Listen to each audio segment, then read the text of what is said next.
The football is back. The international break is over. It's Brighton versus Newcastle. Can Newcastle get their first away win at Brighton like forever? Let's find out right here on Toon Tactics TV, folks. Oh, brilliant from Shatter. And now Murphy could take on the shot. Fabian Shatter win!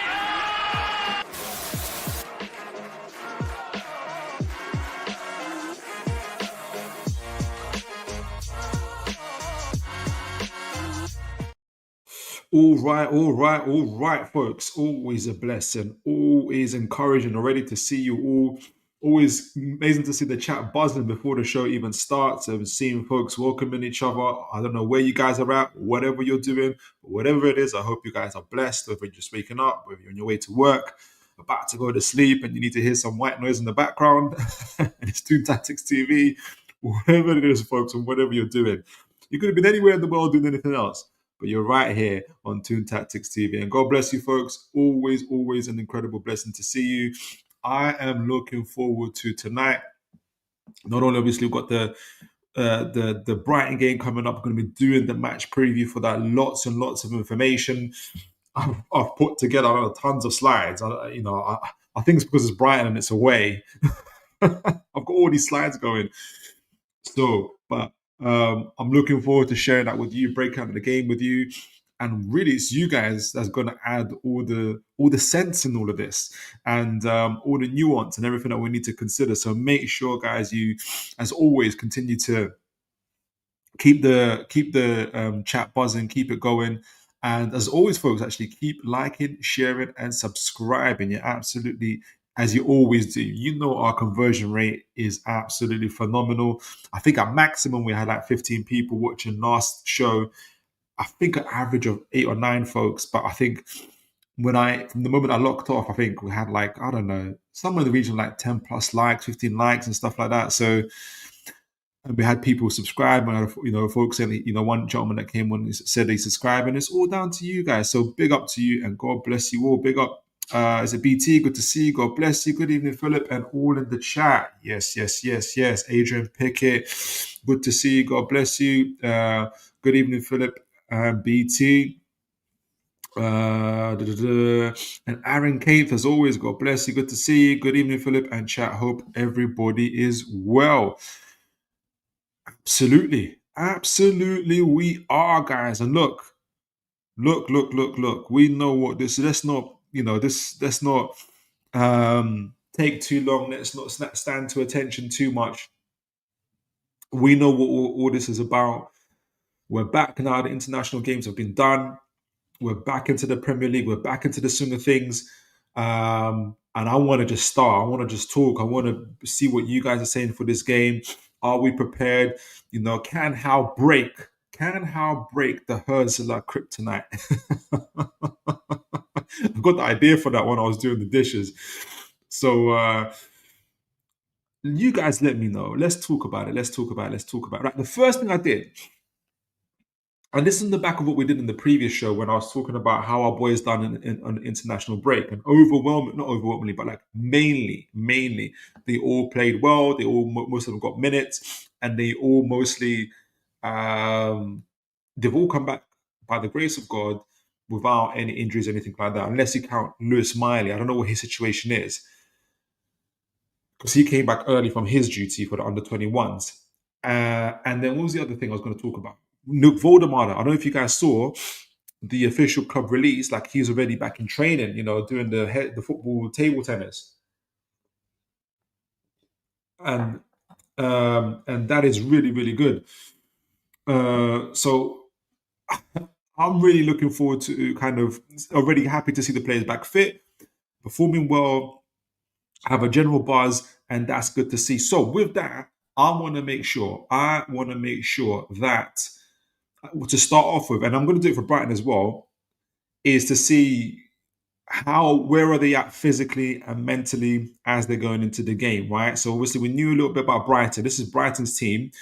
From what I've seen, especially for the first team, we've had about 1, 2, 3, 4, 5, 6, 7, 8 of their players who went on international duty all with varying amounts of minutes, right? So if you put all their minutes together, um, you can see that on between the two games they've played, or the average minutes that they've played, Van Bruggen for Holland played all the games. So on average, he played 90 minutes per game over the two games. But he's the goalkeeper, right? So you're not too worried. He's not going to be, I don't expect him to be like, overly tired. Next is Carlos Baliba for Cameroon. Played 78.5 minutes per game, 75 and 82 there. So he's he's the second highest behind the goalkeeper. He's in their midfield. Talented player. We'll be talking about him. Third is Yasin Ayari. I can never tell where he plays, but I really like him. He drops into the midfield. Um, uh, he sort of hovers and kind of is around or whatnot. But I like him. But he's played 67 minutes for Sweden. And we know what's happened to Sweden. Their coach got sacked. He played alongside Elanga. So that must have been a story between them. And the next we have is Yankuba Minte, who obviously former Newcastle player and incredible talent. He played 51.5 minutes on average as well. So he hasn't been too taxed. I can't figure out if he's going to be fit for the game or not. You guys let me know. I've included him in our tactical breakdown because I think he's on whoscored.com's site as well. So I think he's more likely to be fit than not. So his time wasn't too taxing. But that's the four players: Bart Verbruggen, Carlos Baliba, Yasin Ayari, and Yankuba Minte, who played like really excessive, not excessive, but they played the main minutes and whatnot. And obviously, I'm looking at Baliba, I'm looking at Minte. I'm trying to figure out, where are they at on the kind of on the fitness front of things and everything else. So you guys let me know. This is going to matter too much. For Newcastle, obviously we had about 8 players: Gordon, Byrne, Bruno, Jolinton, Voltamada, Ilanga, and I think Tonali. So 6 players. No, it can't be 6 players. What am I talking about? 6 players. No way. 1, 2, 3, 4, 5, 6, 7. 7 players. That's 7 players. It looks like 8. 1, 2, 3, 4, 5, 6, 7. 7 players. Okay, fine, whatever. 7 players, right? And that went away on international duty. So and we had a little bit more than Brighton that played a little, that played games. Sandro Tonali over 2 games, 89 minutes. So their highest, most intense player that played was for Brighton was their goalkeeper, right? Ours is our midfielder and our forwards. Essentially, going to see Sandro 89 minutes, Gordon 80 minutes, Nick Voldemar 75 minutes. This is an average over 2 games, guys. Bruno Gomes 68 minutes. So really, the core of our players have been playing and have picked up minutes over the 2 weeks, right? And obviously we mentioned that because I'm thinking about their physical state, their mental state, and everything else. Likely that Howe would probably change them in game, or maybe even they don't start. And maybe that's something for us to consider and for folks to think about. You let me know. I doubt it. I think all of them do start, but I do think that the picture that's emerging for me is that the first 50 to 65, 60 minutes is going to be absolutely vital for Newcastle in terms of what we do. Otherwise, Elanga, Jolinton, and Dan Burn, even though they went on international duty, obviously they weren't, they didn't pick up too many minutes. So I'm not overly concerned about them. But I will be looking at Bruno, Nick, Voltamada, Anthony Gordon, and Sandro Tonali going forward for that. So we've got a bit of a picture picking up. So let's see what you guys think about that so far. I think we've got Eyewitness Alf. God bless you, sir. Not seeing this channel, so sticking about to decide. welcome.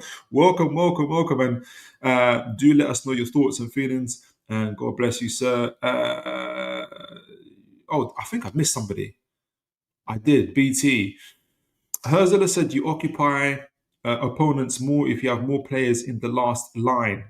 Yes, then you create more dynamism with deep runs, and how many players can create, and how many players can create deep runs. That's absolutely right. And actually, we're gonna be talking about that. I gonna big up Ryan Hurst, whose channel I watched. He did the breakdown of Brighton about, I can't remember, was it 3 to 6 months ago? And exactly what you're saying, BT, is what he was talking about. That, so you're going to see that getting mentioned. Well, thank you for that. Eyewitness Alf says Minte and Matoma are the threats. Absolutely. Minte for sure. And there was somebody that I was going to talk about, but Minte for sure, and Welbeck, obviously. Aaron says, I expect Minte and Baliba to be fit. Yeah, prepare for World War III down the right hand side. Bird is going to get twisted left and right. BT says this bold approach to occupying defenders helps Brighton push defensive lines deeper and keep their opposition pinned as well. Yeah, and they want to create a little bit of organized chaos as well, don't they? Aaron says, I don't expect Bruno J7 to start the game. Wow, really? I think they will be safe for the next game. That would be big. So are you expecting Willock and who would be? It would be Willock and Miley to start then. No, Willock and Ramsey, right? One of the wingers. BT says. So let me know what you think about who would you have in their place, Aaron.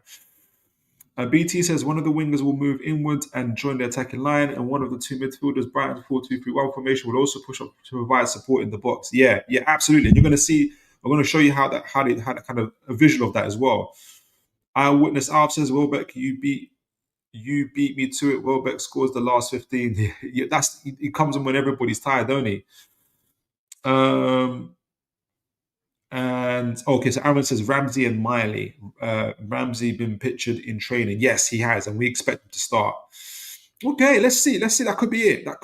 Aaron, you might be very well be right. So you can see, as I've spoken about, 4 of our key players pretty much playing at quite a few minutes. Bruno, Voltamana, Gordon, and Tonali, whereas it's a little bit different for Brighton.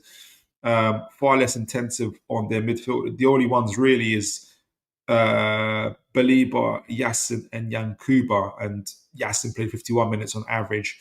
So, some of their star players obviously have been involved as well. Right, so the next thing I wanted to talk about, kind of getting into this game, is I read an article by Adrian Clarke, and I got AI to summarize it, but I think I've read it before, and I forgot the timing of it. Let me just make sure when he wrote it.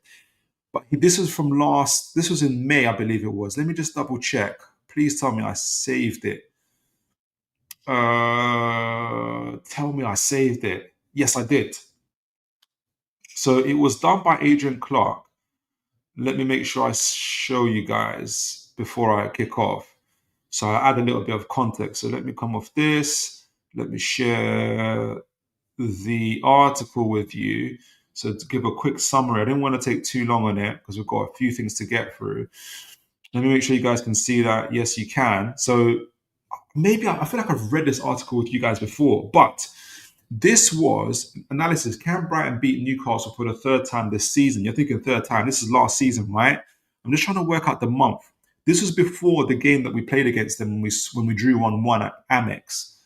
What month was this article? So Adrian Clarke, that's it. Adrian Clarke, 3rd of May. Okay. So by this time, Brighton had already beaten us twice, knocked us out of the FA Cup 2-1 at St. James's Park, and previously beat us 1-0 at St. James's Park. And the reason why I raised it up is because in this article, Adrian Clarke kind of highlights the weaknesses for Newcastle. Now, the context around is that Newcastle were in a different place then as well, form-wise, player-wise, and everything else. And so were Brighton. It's no excuse. It's just kind of explain that the context of these games were quite different. But in each of those games, those 2 games before the 1-1 draw, Brighton beat us in 2 different type of ways. It's not Brighton just don't just beat us one way. They beat us multiple different ways. That's the annoying part about it. Anyway, the key theme of this article was, at this point, I think in the game when we lost 2-1. We had a poor away form, so only one win in 8 away matches, if you guys remember that, against top half opponents, conceding an average of 2.6 goals per game. That was a rough ride during those times, yeah? And I can't remember who was injured, but we were, essentially teams are just hitting the ball directly over us. You remember that Man City goal when Edison hit it long? And we had a number of those goals that we were conceding, right? Slow starts, conceding the first goal in all 8 away matches against top 11 sides, with 7 of those goals coming in before the 22nd minute. That was a rough period. Defensive disjointedness. The back four becomes fragmented too easily by long passes leading to an exposed and square high line, which Brighton's quick forwards like Yankuba Minte and Danny Welbeck exploit to score. Now, again, we've got a different back line. Like all these defensive frailties they're talking about are very different to where we are now. But again, it's context. And to say again, Brighton whooped us fair and square. Like this isn't like if you're a Brighton fan who might be watching and thinking, I'm just finding reasons why you guys beat us. No, you guys whooped us fair and square. I don't think there's many Newcastle fans, or I haven't come across any Newcastle fans that are like, they only beat us by luck. Like, no, you beat us, you whoop us fair and square. Brighton's adaptability, and we're going to talk about that.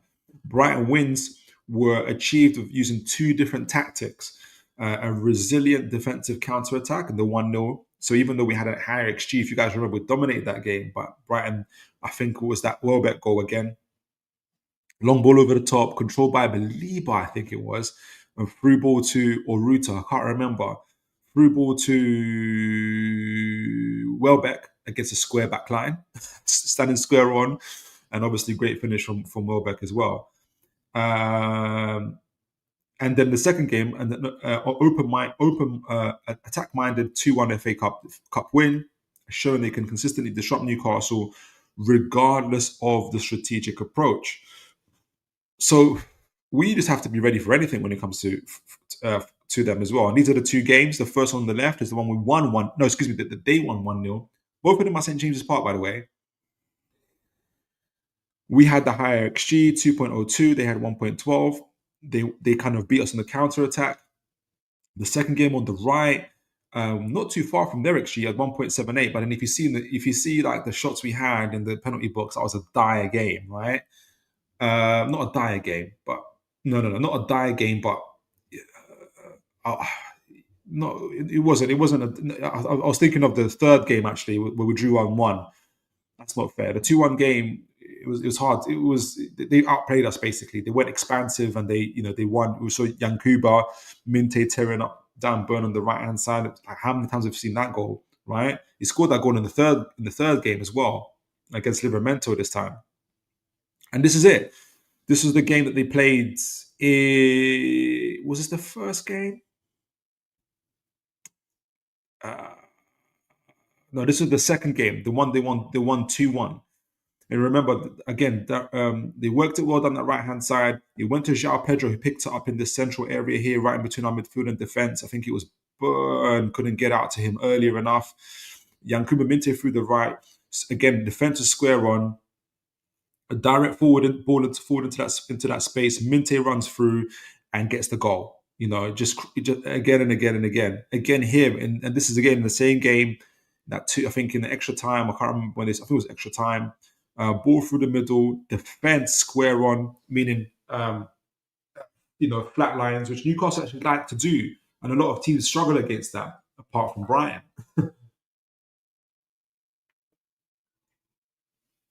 Standing square on, through ball to Welbeck, and 2-1 to them, and we got knocked out of the FA Cup. So, as I mentioned, the main kind of issues for those games, we had no cover or depth. So we've got a square back line. Good defenses have a slightly staggered back line where you can cover the space.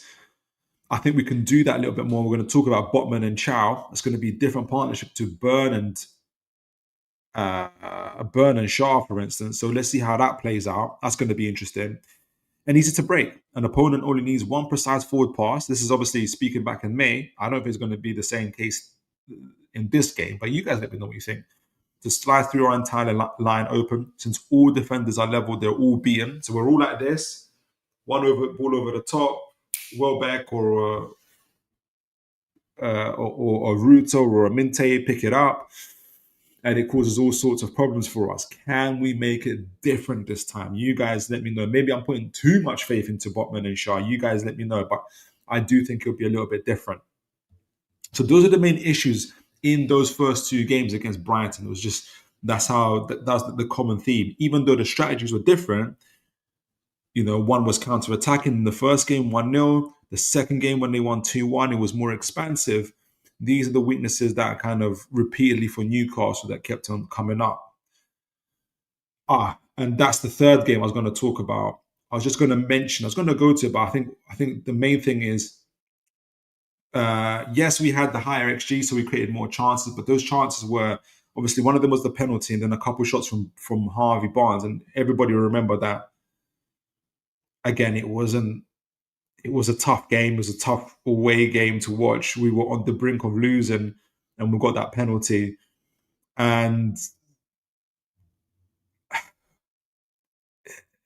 But could it be the formula for going forward? Could this be the scoreline in the going forward? I don't know. It'll be interesting. But again, even in that game,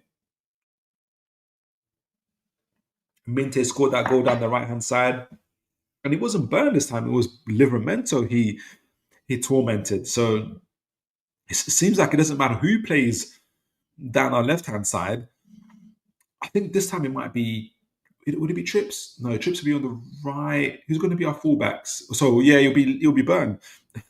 It's Burn's turn. So we'll see. We'll see how that goes. Right. So speaking of XG, we're going to talk about XG. I asked AI to give a bit of a prediction, but I took down. I took down Brighton's, how they've been performing so far this season, ours, and kind of compared it. So we're going to talk about them in a minute, but there's a few chats I want to be able to get to. Aaron Kemp says, my predicted midfield is Miley, Tonali, and Ramsey with 5 at the back. So you're going for like so that would probably be Burn, Botman, Chow, Kieran Trippier. Who's going to be our left back in that sense? Unless you've got... Yeah, who's going to be our left back? Unless you've got Kraft on the right, Trippier on the left. I don't know. Like, you let me know. I don't think Howe would want to do that because Trippier played really well on the right last time. Am I missing somebody? Who would be our left back? Unless you put Alex Murphy, and Alex Murphy is not up to it against Minte. I can already tell you that. So let me know who you'd play at left back. BT says their match winner against Manchester City earlier this season was one such example where Matt O'Reilly burst past Rico Lewis into the City box to score. I think I missed something there, BT. Did you say something before that? Oh, you're talking about the runners from in deep. Yes, we have to watch them. But I think with Tonali, I think Joe Linton will play. I think runners from in deep are, hopefully it's not famous. I think we can cover that. And actually, if we do the 5-3-2 that Aaron suggested, Malik Chow would be the proactive defender going forward. It could be an idea, to be honest. Something worth exploring when we do the tactical breakdown. Eyewitness Alf says, I hope we have Trips left back, Kraft or Chow right back. Okay, so Chow right back. I think Chow through the centre is better in his proactive defending.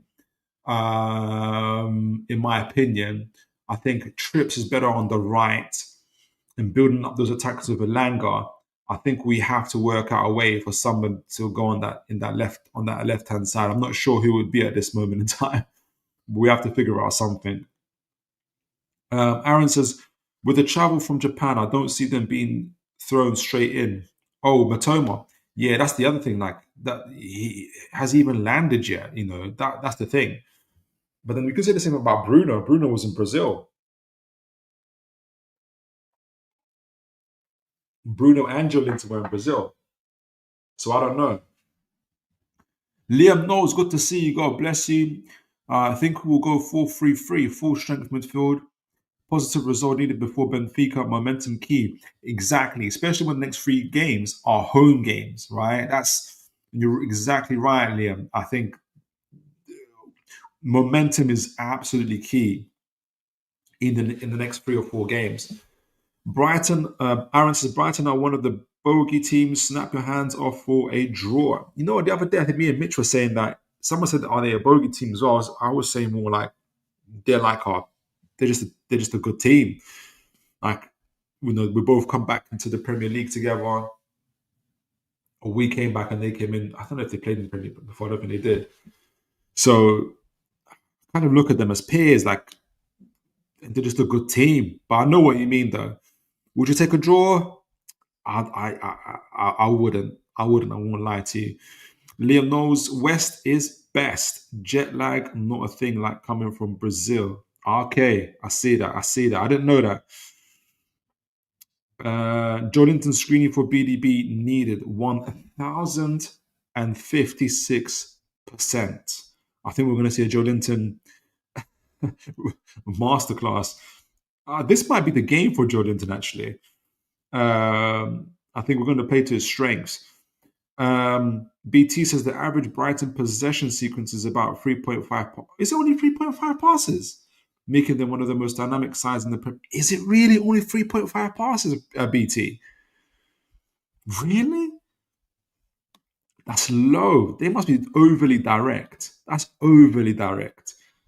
Are you sure, BT? Make sure you come back to me on that one. Eyewitness Alf says, Aaron, okay, talking to Aaron, sorry. Liam says, compact defense midfield to strangle Brighton with Voltemada turning the ball out wide for the rapid counters. I like that. I do like that. And that would also stop or at least prevent the deep runners as well. Aaron Cape says, part of me wants to see Murphy and Trips as wingbacks. Okay. That will help nullify the right side, but I expect Shaw, Botman, and Chow with the Burn and Trips as fullbacks. Ramsey is going to be crucial. Okay, so Shaw, Botman. Okay, I understand that. Oh, and then Chow on the right, Burn on the left. So all of the whole of defensive line that's available to us is going to play. Jeez.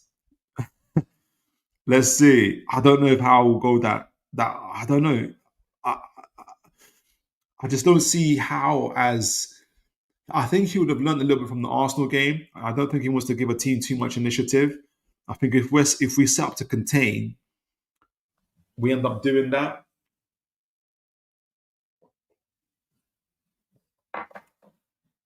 I think I don't want to put us on the back foot, to be honest. Eyewitness Alf says Chow can play right back, centre back, and number 8. Number 8? I don't know about a number 8. I really want to see him at centre back, to be honest. I won't lie to you. I really want him at centre back. Trips pushes up. Aaron says Trips pushes up and we form a back 4. Okay. Yeah. Kind of similar to what he did against Forest, didn't he? Eyewitness says Eddie Howe likes players who can play in multiple places. I think for Brighton 5 at the back is best. Play defense and counter. A few guys are suggesting this counter-attacking football still. Aaron Kane says, I don't think J7 gets thrown in. Ramsey has the creativity and energy to get up and down. Him and Gordon combined, I think, is better than J7 being into the team. I agree with you. The trade-off will be, and let me know if it's worth it, is the runs in the back from the likes of Minte and others, which Jolinton is very good at covering. Now, Ramsey's no slouch himself, but he's not J7. So let me know if you think that trade-off is worth it. Couple more here, and we'll get back to it. We're going to start talking about the XG. BT says, whereas under Serbia, they possess the ball a lot more in their own third, bait the opposition. So is it really a 3.5 sequence, BT? Brighton are now, BT says, Brighton are now happy to play long balls when necessary to reach the final third, win second balls, and then move the ball centrally or funnel it wide for cutback opportunities or crosses.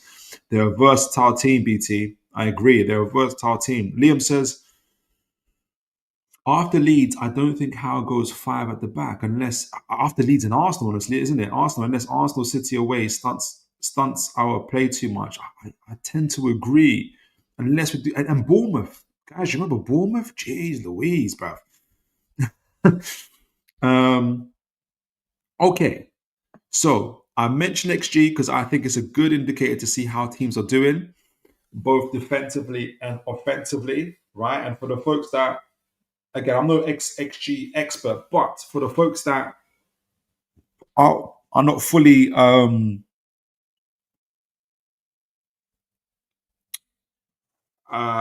not fully kind of on the XG, is that essentially XG, say an XG for a team, is to do with the quality of the chances they've created, right? Rather than the quantity. The quantity can be measured as well. So if a guy is, so it's not the actual goals, but it's the chances, right? So for instance, if a guy misses a penalty, for instance, that would still be rated like really high XG, like zero point 0.7 or zero point 0.8, something like that, because it's a penalty, or a cross or a header, point blank range would be really high XG. A shot from outside the box, no matter who's taken it, right? Um, whether it's Dan Burn or it's, I can't think of a great midfielder that can shoot from far, Cunha or whatever. It doesn't matter who the player is. They're taking shots from outside the box, or at difficult angles. The quality of those chances will be deemed as low, like zero point 0.2, zero point 0.1, stuff like that. You know, but if you get accumulation of those chances, 0.1s outside the box, those will build up, for instance. But if you get like, so that's why it's important to see the specifics sometimes as to why a team has that high XG as well. So we always tend to look at on this channel when kind of analyzing game is, okay, said team has 1.5 xg. It sounds like they created really quality chances, which often is. But we'll go onto the team and see where those shots were taken in the game, whether the majority of them were in the box, for instance, which we kind of see the quality of those chances, right? So quality of chances, but also we look at the XG against the team. So the quality of chances they're able to the quality of chances they're conceding. So if a team is conceding a lot of quality chance against them, it's a higher likelihood that they're going to concede goals. And there's something about the defensive system that's not very good, right? So you hear me talking about, say a team concedes, like we did, we conceded 5 goals in 7 games. That's really good. And you'll see me talking about later, our XG is about 4.95. So that's their XG and the actual goals conceded are so close, which lets you know that it's not a fluke. Like the reason why Newcastle's have conceded such low amount of goals because we've got a really good defensive setup. However, if Newcastle's XG were against them was like 10 and we conceded 5, it lets you know that teams should have at least scored 10 goals against us and that we're very lucky. It's nothing really to do with our defensive setup. It's just that we're very, very lucky. Do you get it? And then at the same time, going forward, if Newcastle score 10 score 5 goals, but their XG is 10, it shows you we're creating quality chances, but our finishing isn't good. If Newcastle score 10 goals, but our XG is 5, it's probably an indicator that we're, yes, scoring goals, but we're very lucky. Like, it's hitting off people's heads, it's bouncing off the referee, and somehow VAR doesn't see it, and it's going in. Okay. But we're doing a general overlook. We're not going to go through every game for Newcastle and for every game for Brighton. We're just going to have a general overlook. So this is for Brighton, right? You can see what they've currently got in their individual games so far. They've played Wolves, they've played Wolves, Tottenham, Man City, Chelsea, Everton, Bournemouth, and I can't see the bottom team. With a total of XG, so the total amount of goals, the total amount of actual goals, excuse me, not XG, actual goals towards the bottom of the screen, Brighton have scored 10 and they've conceded 10. Right, this is in 7 games. Brighton have scored 10 goals, a total of 10 goals in the Premier League, and they've conceded a total of 10 Premier League goals. Now let's see a little bit more about what that says about their attack and their defensive setup. Let's start off with their attack. Brighton's total XG is 11.35, right? So the XG is 1.35 higher than their total goals, which probably says to you that their attack is underperforming, right? It's underperforming. If you match the actual goals according to the chance they've created, they should have scored at least one goal more than what the actual goals has actually become, right? And possibly even two, depends how you look at it, but at least one for sure. The average XG they create per game. This is over the 7 games, right? The average is 1.62. That's really high for me. That's nearly 2 goals, right? They've got a high chance of scoring nearly 2 goals per game. That's pretty good, right? You'll see me talking about later on in the channel, later on in the show, just a little bit later on, that what does that look like at home? What does that look like? Look like away as well. So those XGs would be a little bit differently. But on average, 1.62, that's pretty good. This tells me that in terms of attack, Brighton have a very good system. I think BT talked about the various ways they attack: direct play, 3.5 passes on average. Runners from in deep. We all know about Yankuba Minte, Matoma, Welbeck. Their attack is very, very, very good. They're creating very, very good chances, and if anything, they can still go up a little gear. They're about 1 goal, nearly 2 goals shy of where they should be, so they can still go on up another gear. So, attacking wise, they're a very good team. Defensively, they have conceded 10 goals in 7 games in the Premier League. The XG created against them in total is 9.22, right? And with an average XG, so an average of chances conceded is 1.32. So that lets us know that teams are creating quality chances against them, that teams are worthy of essentially at least scoring 1 goal against Brighton in their games against Brighton. So it does suggest that there is something in Brighton's defensive setup where they are conceding chances. It's not working in the way that I think they would want to, right? So 1.32 is quite high, and 9.22 XG in total suggests that their defense is also slightly underperforming. So essentially, the quality of chances that teams have created against them is about worth about 9 goals in total, but they've conceded 10, which suggests that Brighton are also conceding chances that are low quality chances. So what is that? Is it their goalkeeper that's causing an error? Is it just a little bit of unluck? Is it a break in concentration? Are they conceding shots from outside the box? Things of that nature. So there is something going on. It's not a big. It's not. It's not. It's not. I'm going to say it's not a massive, but it's not minimal, right? So it's like 0.78 between their XG and the actual goals they've conceded. So there's something going on there. They are defensively, they're not doing well. Like they're not doing as good as Newcastle, put it that way.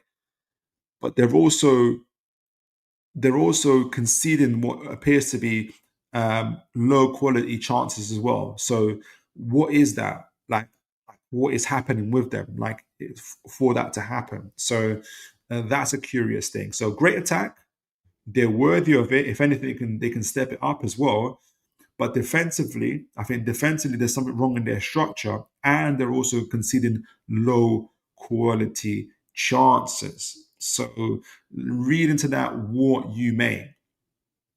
Now, before I go into the chat, I'm going to read Newcastle's XG and everything else. I want to first though say, guys, I made a mistake, and I want to apologize for it. In the show where I reviewed Newcastle's season, I made a mistake in kind of reviewing our total XG and our total goals scored and our total goals conceded. And you guys can see it straight away here. Where in the show, I said after 7 games, Newcastle scored 9 goals. We hadn't scored 9 goals. We scored 6 goals in the Premier League. And I also said that Newcastle conceded 3 goals when it's not true. They conceded 5 goals. I think it was just a calculation in terms of what because I was talking about in the show. I was reading off the table, so I think somewhere along the lines I got the numbers mixed up. So it was slightly. So what I'm going to mention today isn't massively different, but it does add a little bit of context to what I'm going to explain about where Newcastle are at in terms of our goals scored, our goals conceded, our total XG, and what the opponents are doing are creating against us. So just for you guys to know that. So apologies, it's an honest mistake. So Newcastle, obviously, we've played 7 games as well. Villa, Liverpool, Leeds United, Wolves, Bournemouth, Arsenal, Nottingham Forest. We've got 5 clean sheets out of 7. And we have, for sure, this time, if you look at the actual goals we've conceded 5 goals in 7 games.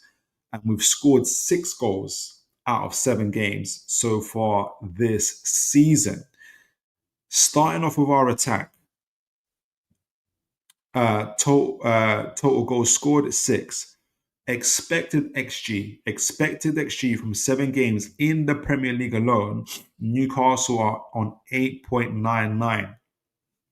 So we're underperforming our XG. So according to the quality of shots that we've created, the quality of chances we've created, right? If you're looking at XG alone, Newcastle should at least have 9 goals instead of 6.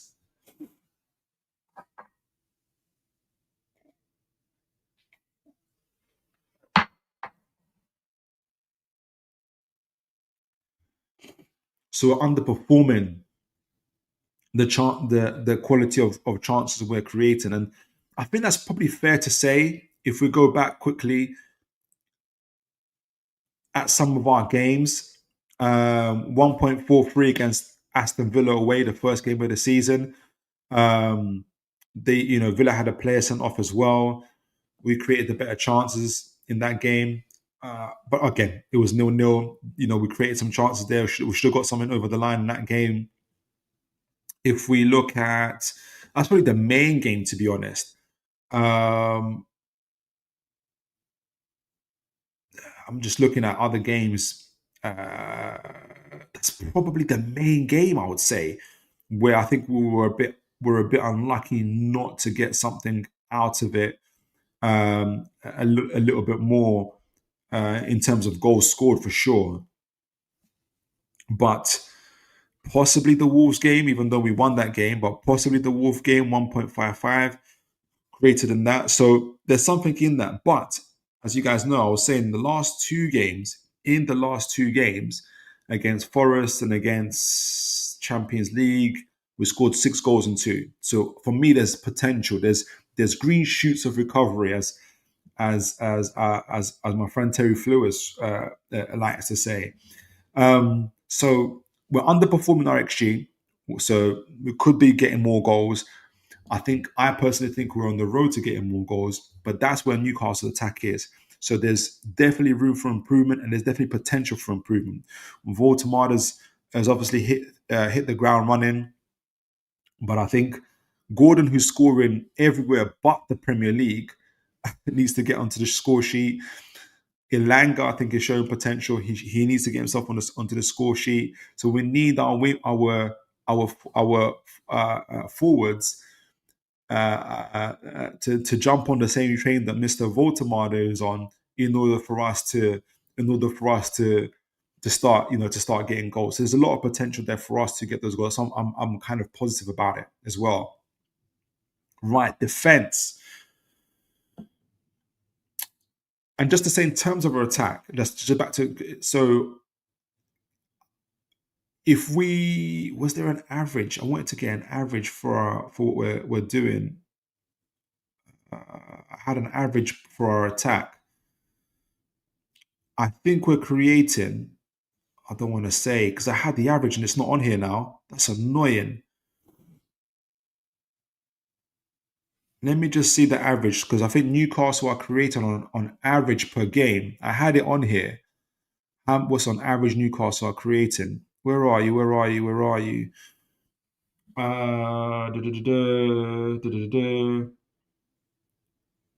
Right. So on average, Newcastle on average per game, are creating 1.28 expected goals per game. So we are underperforming, obviously, from what the goals we're actually scoring. The actual goals we're scoring per game is 0.86. That's the 6 goals, right? So where there's a differential there by at least 0.44. So Newcastle, there's room for improvement. I think we've got the ability to do that. So I'm a little bit. I think we're creating the chances, which is important. We just need to finish them off, really. And we're going to talk more specifically about away chances and away from home and home as well. Now, defense.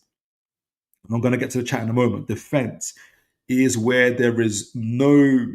In my opinion, we're performing at an elite level at the moment in defense, and this is why Newcastle have conceded 5 goals out of 7 in the Premier League this season. Right, 2 against Arsenal, 3 against Liverpool. Both of those games at home. And we've got 5 clean sheets everywhere else. And that in itself tells you a positive story. But what makes it even more that this isn't by luck, i.e., Newcastle aren't, getting peppered how we know that Newcastle aren't getting peppered every game and are getting away with it, is the XG that we're conceding. So in total, in those 7 games, Newcastle have conceded, or chances created against them, is 5.95. Sorry, not 5.95, 4.95. 4.95 in chances that Newcastle are conceding per game, which is really, really good. I'm trying to get the average, what that means conceded, so that on average, for average per game, Newcastle are conceding chances of 0.71. And average per game in terms of actual goals Newcastle are conceding is 0.71. So they're essentially near enough identical, 0.05 apart. So what that lets you know is that both the chances created and the goals scored are even. And so essentially it's telling you that it's by design. It is not by accident. Newcastle aren't getting away with it. We're not getting peppered and just getting away with it. Newcastle's defensive structure, our defensive system, is by design very, very, very good. It's limiting the opponent's chances. And really what we've found out so far is the teams that are actually chasing for the Premier League title that are able to score against us. Everybody else is pretty much a clean sheet. And it's almost playing out in Europe as well. Barcelona, we were unlucky to lose 2-1, but we lost 2-1. Barcelona are going to be chasing the league title in La Liga as well. And we dealt with USG and didn't concede against them. So our defense and our defensive structure and system is by design very, very good. I personally go as far as to say it's elite at this current in time. We're performing at elite level. And so we're just a 2.99 away in terms of attack from becoming a very, very good team, in my opinion. So Newcastle defensively elite. Newcastle offensively are underperforming, but there's hope and there's potential in my opinion. So key takeaways, and then I'll get into the chat. So Key takeaways: attacking concern. Newcastle are significantly underperforming our attack. Even scored fewer than the 3 goals that we should have scored. But defensively, we're almost in a perfect line with expectations, conceding 5 goals and a 4.95 in expected goals conceded. So very, very good. I've repeated the same slide. So doing really well. And we're going to do a tactical breakdown in a moment. And with Brighton, obviously, attacking wise, very, very good and deserving of it, even though they're slightly underperforming, but attacking wise, very good system. Defensively, they're conceding a lot of goals. They deserve to concede a lot of goals by the chances they're conceding, even though the caveat is they're also conceding low XG goals. So they're conceding goals they really shouldn't be conceding either. So there's a lot more concern defensively for Brighton, especially if you compare them to Newcastle. So interesting game. I did also before we get into it. I'm going to tell you guys where Newcastle are in terms of away performances and where that all lines up, and the same thing for Brighton and what AI score prediction is. You guys let me know whilst I read the chat. You guys let me know just from that alone, from what I've said. What do you think? What would be yours current score predictions for this game? Let me know what you've heard so far. What are your current score predictions for your game? We've got 11, 12 people watching. Guys, do remember to like, share, and subscribe as you always do. I'm very confident in that. Our XG and our actual views and likes are pretty much very much even higher. So keep them coming in, guys. Keep liking, keep sharing, keep subscribing. It'll be absolutely phenomenal. Goodness gracious, tons of chats. Aaron says, I think with the game of the week, I don't see us pressing like a snatch and grab game if we are going to win. Interesting. Alf says, Philip, call me Alf. Okay, fair play. Call me Alf. I might get it a few times wrong, Alf. Forgive me, but I'll make sure I call you Alf. Seriously, AC Milan also used Chow's number 8 occasionally. I'm not surprised. He's so good on the ball. BT, at times their build-up shape transition to a 4-3-3 was a single pivot and 2 players occupying the number 8 in central roles, forming a compelling triangle to facilitate vertical passes. Yeah, we've been caught out by that a number of times actually. And if you do play a 5-3-2 with Chow stepping up, you can stop the build-up before in the midfield or central, like just before midfield stroke central final third areas. BT says, with the wing-backs position so high and the 2 number 8s a few yards ahead of the pivot, it can resemble a 2-5-3 formation. Yeah, absolutely. I think Hurzeler keeps it really flexible with formation.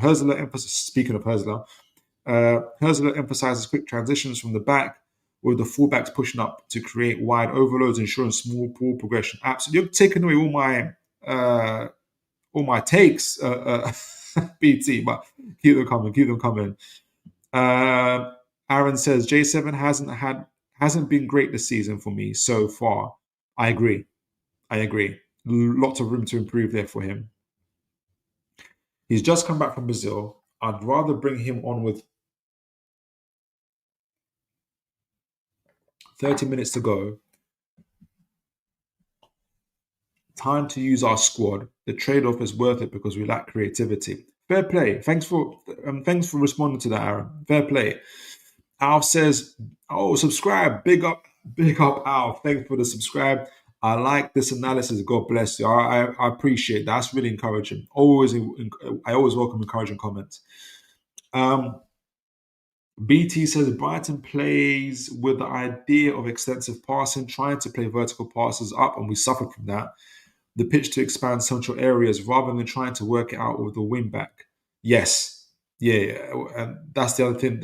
We do suffer from those direct plays, which is the approach most teams use. Yes. BT says Brighton weaknesses are protecting the lead, defending against skillful play. Okay, so this is why they're conceding goals. Brighton's weaknesses are protecting the lead, Okay, defending against skillful players. We've got a few of those. And avoiding offside and aerial duels.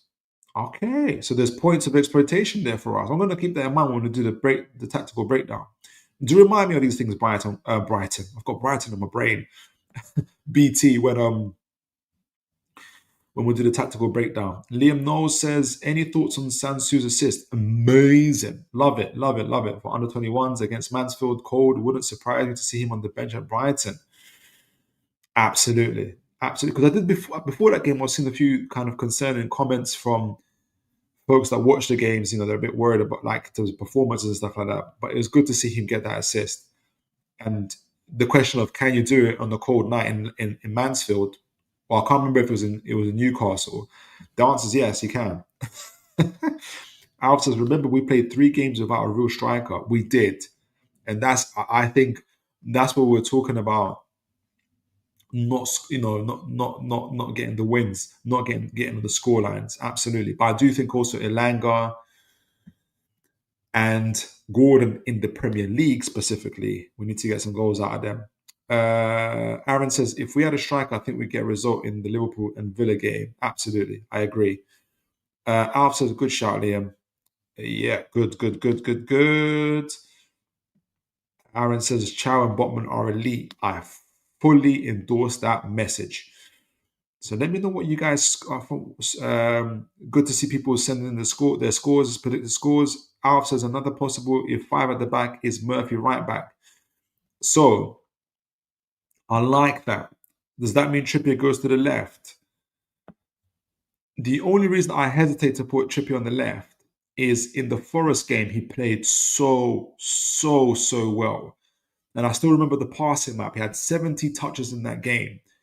He was the main source for Elanga, Tonali, Bruno. There was a 4th person. I can't remember who it was. Maybe Voltamada. But there was a 4th person. Like he was so good down that man. And you know, Murphy can do a similar job as well. But I just don't know if we lose something by putting him on that right, in my opinion.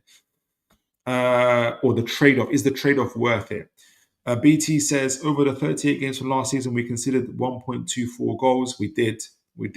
But we conceded 44 goals, is it, overall? 66 goals scored, 20 plus GA, 20 plus goal difference. Man, I haven't seen that since, I don't know. When have we ever seen that? What did we get on the Keegan? And Bobby, let me know, guys. Aaron says 1-1 draw. Alf says 1-0. Is that 1-0 to Newcastle? I hope it's 1-0 to Newcastle. Or is it 1-0 to Brighton? Adrian, is that 2-0 to Newcastle? You guys tell me, who's it to? Who's the victories to? Liam says 1-0 limit, counter manage, move on. I'll take that, honestly. I would absolutely take that scoreline, Liam. We are away. We're in an Amex. We are.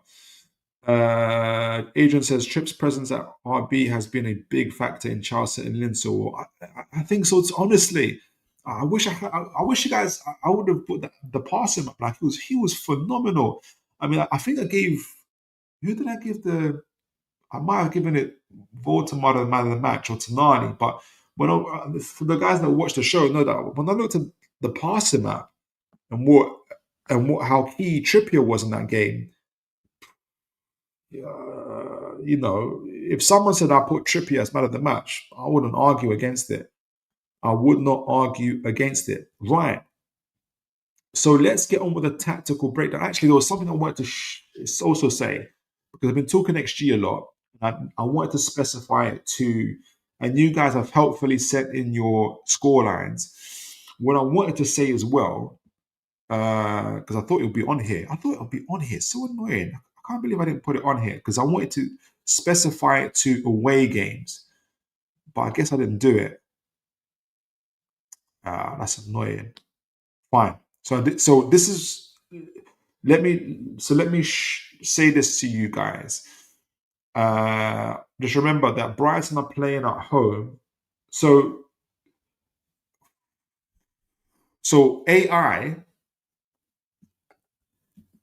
AI score prediction is the most probable score line is 0-0.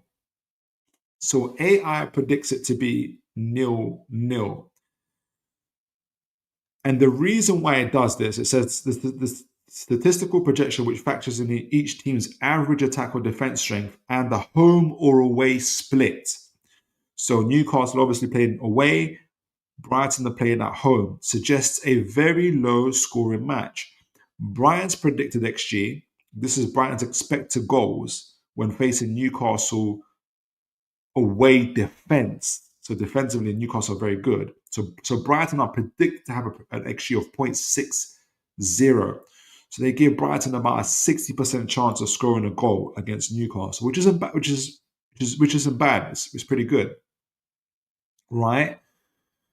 And Newcastle's predicted XG. So this is Newcastle expected goal against Brighton's defense. Brighton's leaky defense is 0.72.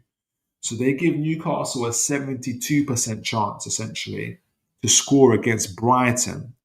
But what they're saying is that because both our predicted XG are below 1.0, so they haven't quite given them the 1.0, the 100% chance of scoring a goal, it pretty much means that neither team are likely to score a goal. So they've given us both 0-0 as a predicted scoreline. And they think that the highest probability of the game is that 0-0 is 26.52% most likely. 1-0 to Brighton is 15.91% likely. And 19.1% chance of Newcastle victory. So 19% chance of Newcastle victory based on XG alone or predicted XG. And the scoreline of 1-1 is 13.71%. Obviously, it hasn't taken into consideration. It doesn't know about starting lineups. It doesn't know whether it's going to be, how tired some team players are going to be, how not so tired other players are going to be, what tactical shape they're going to be in.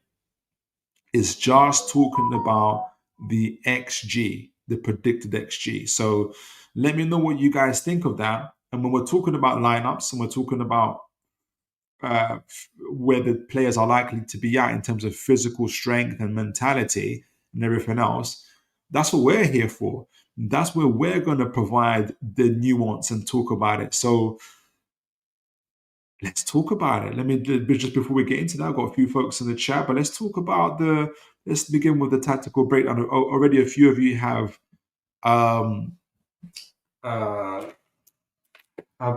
some chats there.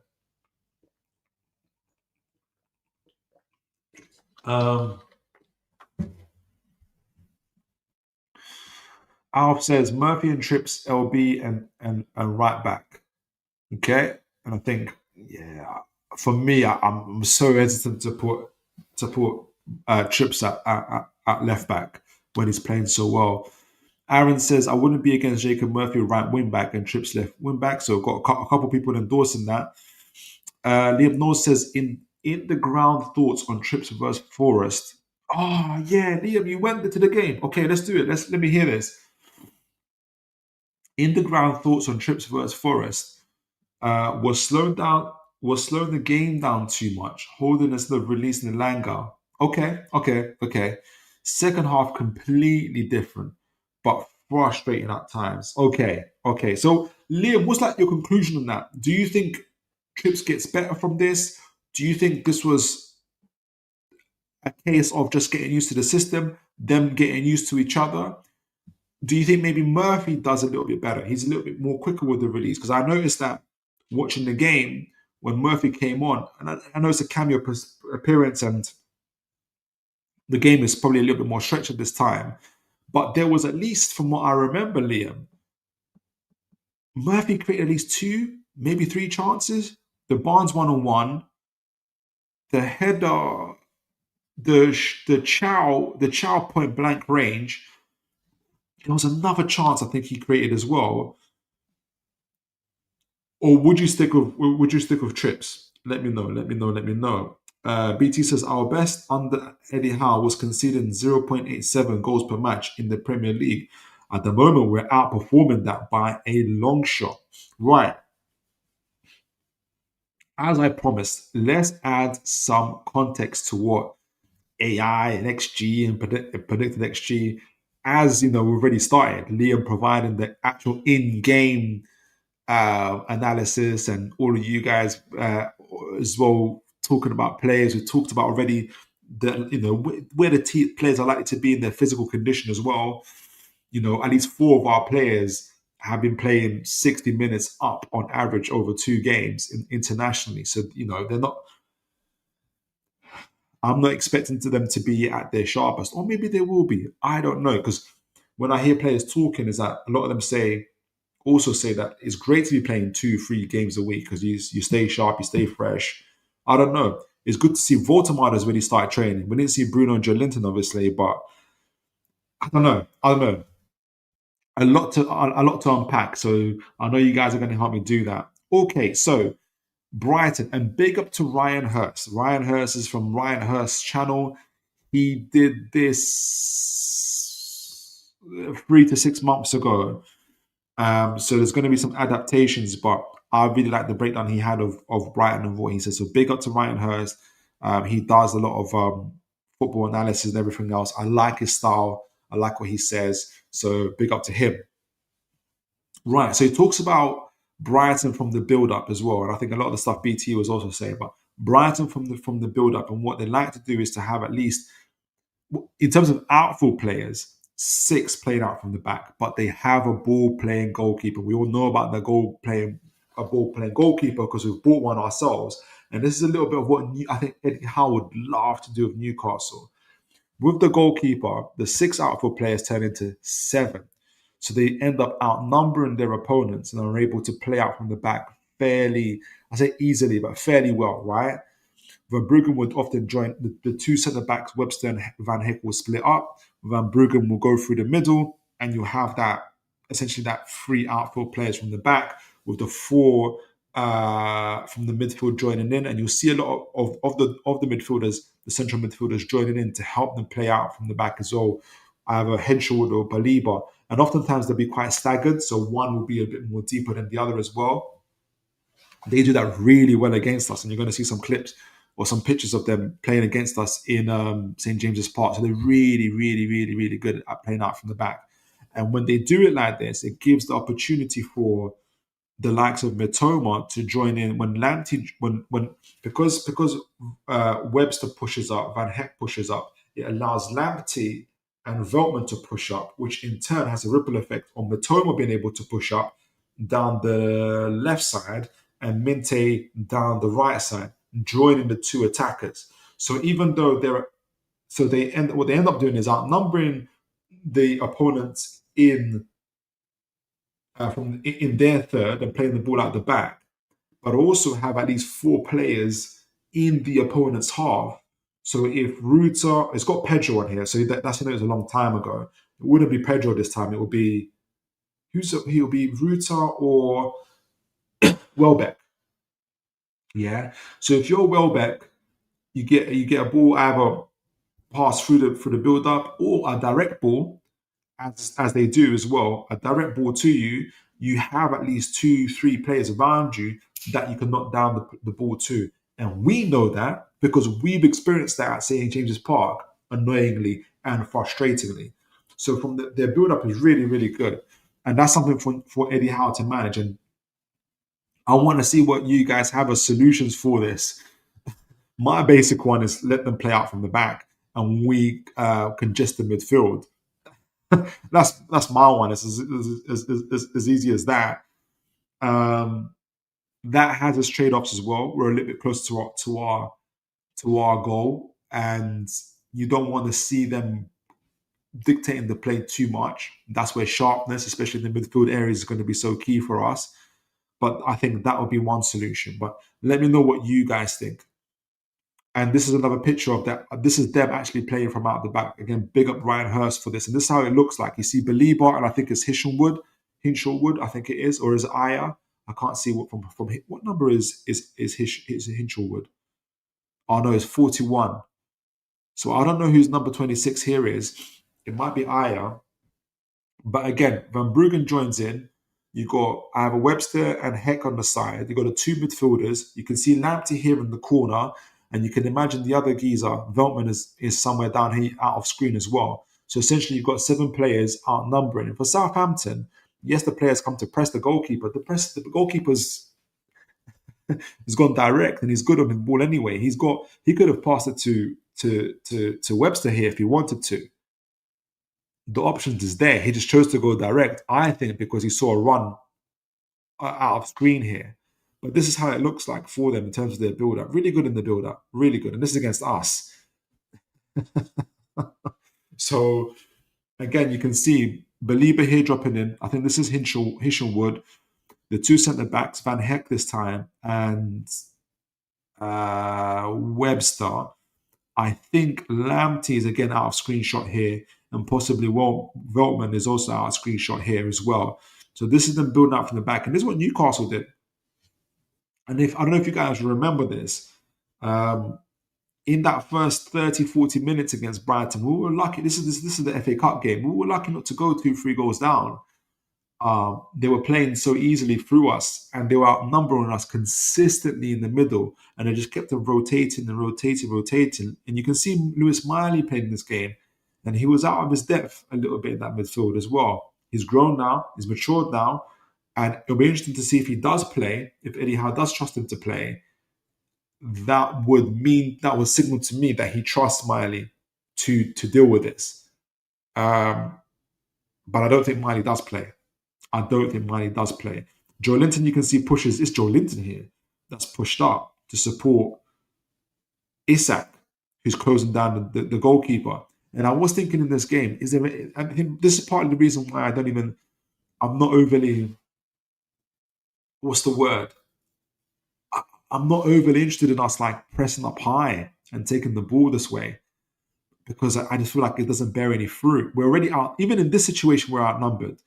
There's 4 of them to R3 from what you can see in the screenshot, right?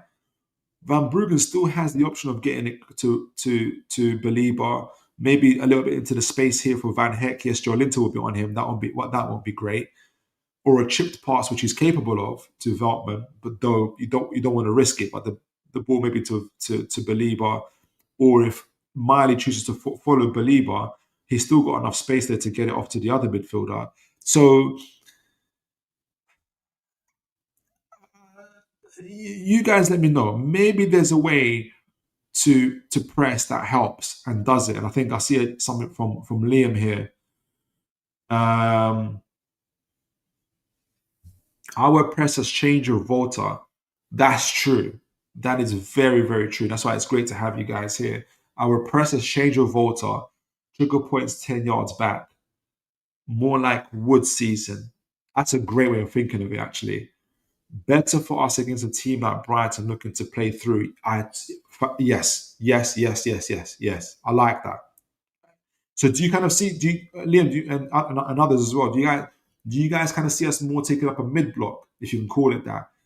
Kind of, as soon as it gets into the central part, into the middle of the part of the pitch, that's when the triggers start. That's when we start the pressing and making sure we kind of push them out, making sure that we're not outnumbered as well. I think will be key as well.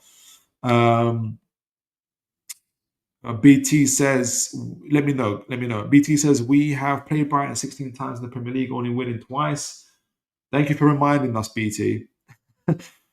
It is Yassin. It's Yassin 20. Yeah, thank you for that, BT. He wears the 26 shirt. Thanks for that, BT. Aaron says, I expect Voltamada to be dropping into the center zone and Ramsey presses. Yes, yeah, I like that. Issue is with centre backs. Both centre backs are excellent on the ball, hard to find a pressing point. Probably in the midfield areas, and maybe seeing if we can.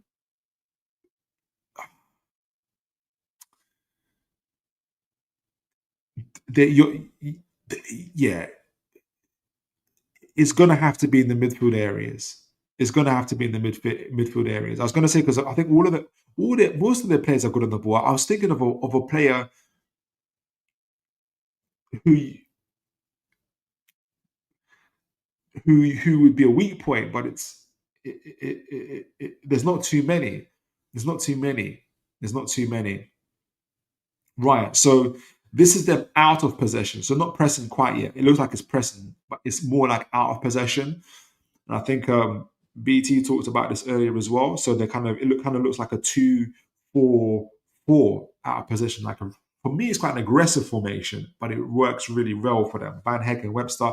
I think Webster isn't going to be playing. I think he's injured, so it'll be Van Heck and who's their other centre back? Who's the other left centre back? Let me know, guys. It'll be Van Heck and who? Who would it be? But Lamptey pushing up allows Mitoma. We saw it earlier in their build-up with their fullbacks pushing up, and how the ripple effect is in the midfield and into the forward line. And now when they're out of possession, say the team's got the ball, with Lamptey pushing up, allows Mitoma to push up, and obviously it won't be Pedro, but it will be Welbeck. And oftentimes Mitoma isn't really touchline. He can be, but he's not really touchline. He'll squeeze in and allow Welbeck to play more centrally. Obviously, you've got more chances of scoring that way with Ruta or whoever joining in and a kind of Minte on those sides as well. And Minte, we know, is no slouch. If we're thinking about the space in the back, for instance, on that side, we know that Minte will get back as well. But I think it will be one of those tactics to get into the spaces behind Lamptey, behind Veltman, or can we play it through? And that's where Volta might be key. And I can't remember who said it. It was either Liam or Aaron. One of you guys said it in terms of Volta picking it up in these central areas and playing it off to Ilanga or Gordon as well. So one of you guys said it. I think that might be another way forward. Right, so this is not us. This is let me take this off. This is Brighton in the press, and again, very aggressive press. Veltman this time right next to Minte, almost right next to Minte. Minte is allowed to shuffle over to get a little bit more closer centrally. Ruta then is allowed to shuffle over next to Welbeck, next to Mitoma. So it almost becomes, five in the press? So even if Newcastle were playing it at the back and we had 6 on 5, that fifth person is going to be difficult to find if we're not careful, because then you got those midfielders in Hinshaw and Baliba joining in. Now, I remember the Chelsea game when Chelsea beat them 3-1 at Stamford Bridge. Brighton were pressing them this way, and Chelsea were hitting it really direct to Jackson through the central areas. And Jackson would be doing because Jackson's mobile and has pace as well, he'd either turn, spin off, and attack himself, or he's also good at back to goal, hold off the defender, whether it's Baliba or I can't remember who played, Van Heck or somebody, and then lay off to either not João Pedro, who's the guy? João Neves or one of the guys on the side as well. That was Chelsea tactic, and it was working for them really, really, really well. But Brighton don't care. They're very aggressive in this press. They want you to hit it long, right? So they can, Van Heck and the rest of the guys can pick it up and just lay it off and keep it going essentially. So very, very aggressive press, and it'll be interesting to see how we address that and how we play through that. If you guys got any, and again, I think that's why Botman, Chow are going to be so important in these situations. And I love the fact how many times these guys hit when they break the lines of their passes. Can they get it through Welbeck and Ruta, or Minte and Ruta in these situations, and get it off to Tonali, Bruno, Voltamada, who can lay it off? Because if they can, there is space for our players to work in and get some joy. So I'll be tempted to play Ramsey in this game, but I don't think that's going to happen. Pope is definitely worth the value in staying and in playing as well. So yeah, that's the kind of finalize it there in terms of how they're playing. They've essentially got 2 in the pivot, but it's a very aggressive pivot, right? In Hinshelwood and Baliba. Keeping in mind Baliba's coming off international duty. Minte's coming off international duty, Matoma, so is our players. So there's lots of little nuances and quirks to kind of be very, very aware of as well. So, and I really like Van Heck. I think we were definitely seriously considering him, but we've got a start. We've got a really start team. But if we'll see. We'll see. I was going to say if Burn goes, but I don't think it's going to happen. I don't know if you guys saw. I think Burn, Shaw, and somebody else are going to get offered extensions as well. So extensions all round. That's going to be the title for my next thumbnail, I think. Right, so let's get to the tactics board. Let me know where you guys are at so far with this. It's going to be a tough game. I mean, when I was on Spurs Kings, I was saying 2-0, but I'm like, geez Louise, bro. I need to rethink. Oh, just like, I don't know. It's going to be a fascinating game to watch. It's going to, again, show me where Newcastle are at as well. Because my belief is that our attack is going to get better. And hopefully I think we'll maintain our defensive structure as well, which all makes up for a very good season. This Brighton game is going to teach me a lot about that as well, I think.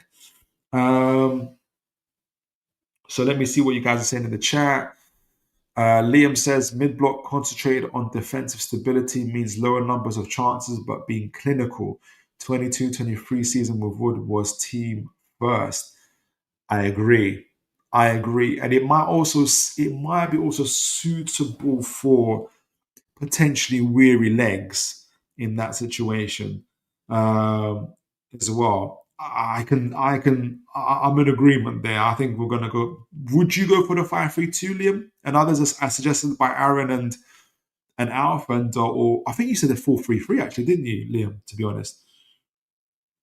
BT says Adam Webster and Lewis Dunk are the centre backs.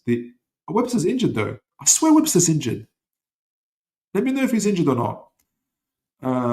Okay, Matoma's been assessed per game. Yeah, because I saw on transfermarket.com, they have him as injured. But if you go on whoscored.com, he's playing. So it kind of fits in what you're saying, Liam, that it's pretty much game by game.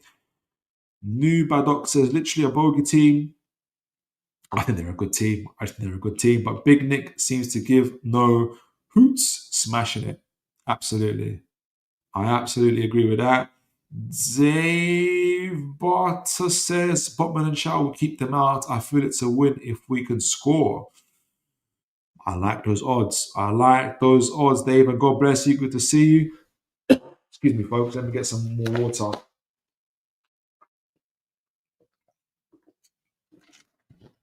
Guys, send in your predicted lineups. I'm going to go to the tactics board in the moment, but send in your predicted lineups. It doesn't have to be like in perfect order or anything like that. So,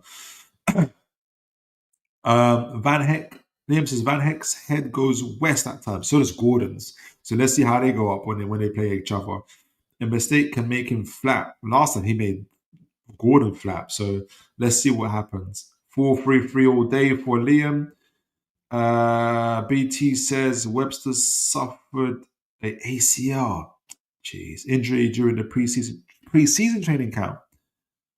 I hope he gets better soon, man. Alpha's got it 5-2-3. 5-2-3. Okay. Aaron says, I want us to go 4-3-3, but I see us going 5-3-2 with eyes on the Champions League game. Okay. For me, if I was Eddie Howe, I'll take it game by game. We're going to have 3 home games coming up, but he can't think too far ahead, especially if it's Brighton away. Like, you got to play your best team, in my opinion, and do the rotations in the game if you have to. All right, so let's get the tactics board. I think some of you, let's get the tactics board on, and get you guys' thoughts. We'll go through what I think we might do, and I will try the other formations that people have suggested as well. Where are you, tactics board? Here you are. Big up to JLA, by the way. Absolutely fantastic tool and device. I don't know if you, for some of the guys that have been here, like almost from the start, like Aaron Kane, if you know the online tactics board we was using before. But it was, we still worked it out, we still did it.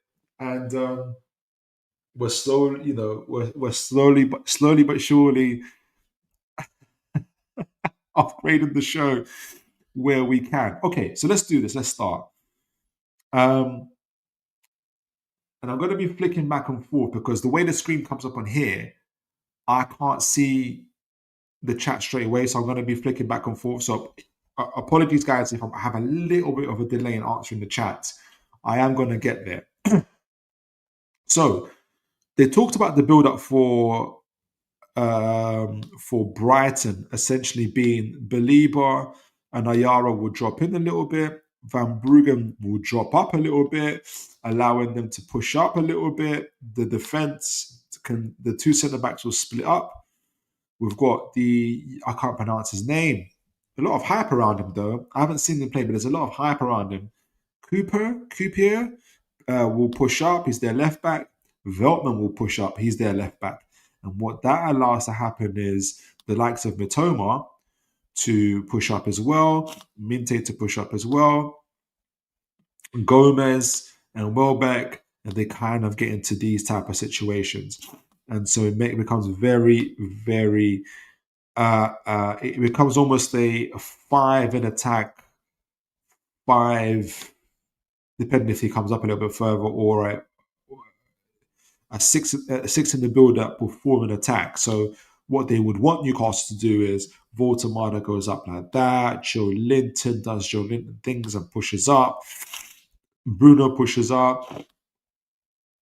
Tonali has to decide, well, here's what would happen really. Chow, Botman, I don't think necessarily going to go like this, but for the sake of argument, Elanga, Trippier, you might have it like this. Gordon and Burn. Right, so how would you want it? So what they want to cause is, I think what their thought is, either you get a situation behind this. I think what they're looking for is to create overloads where they can. So either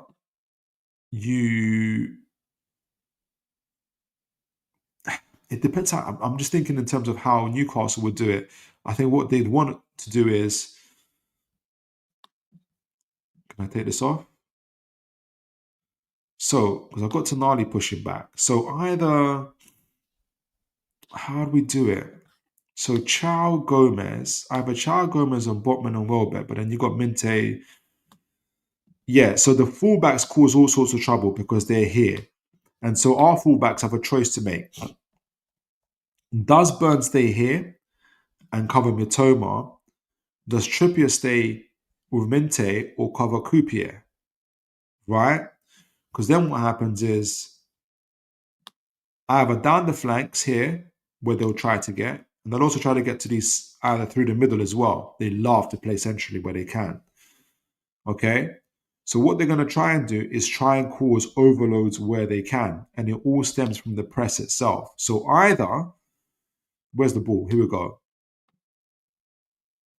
Van Bruggen, with the two centre-backs dropping in, either Van Bruggen chooses to go long because there's an overload here with Gomez and Minte against Chow.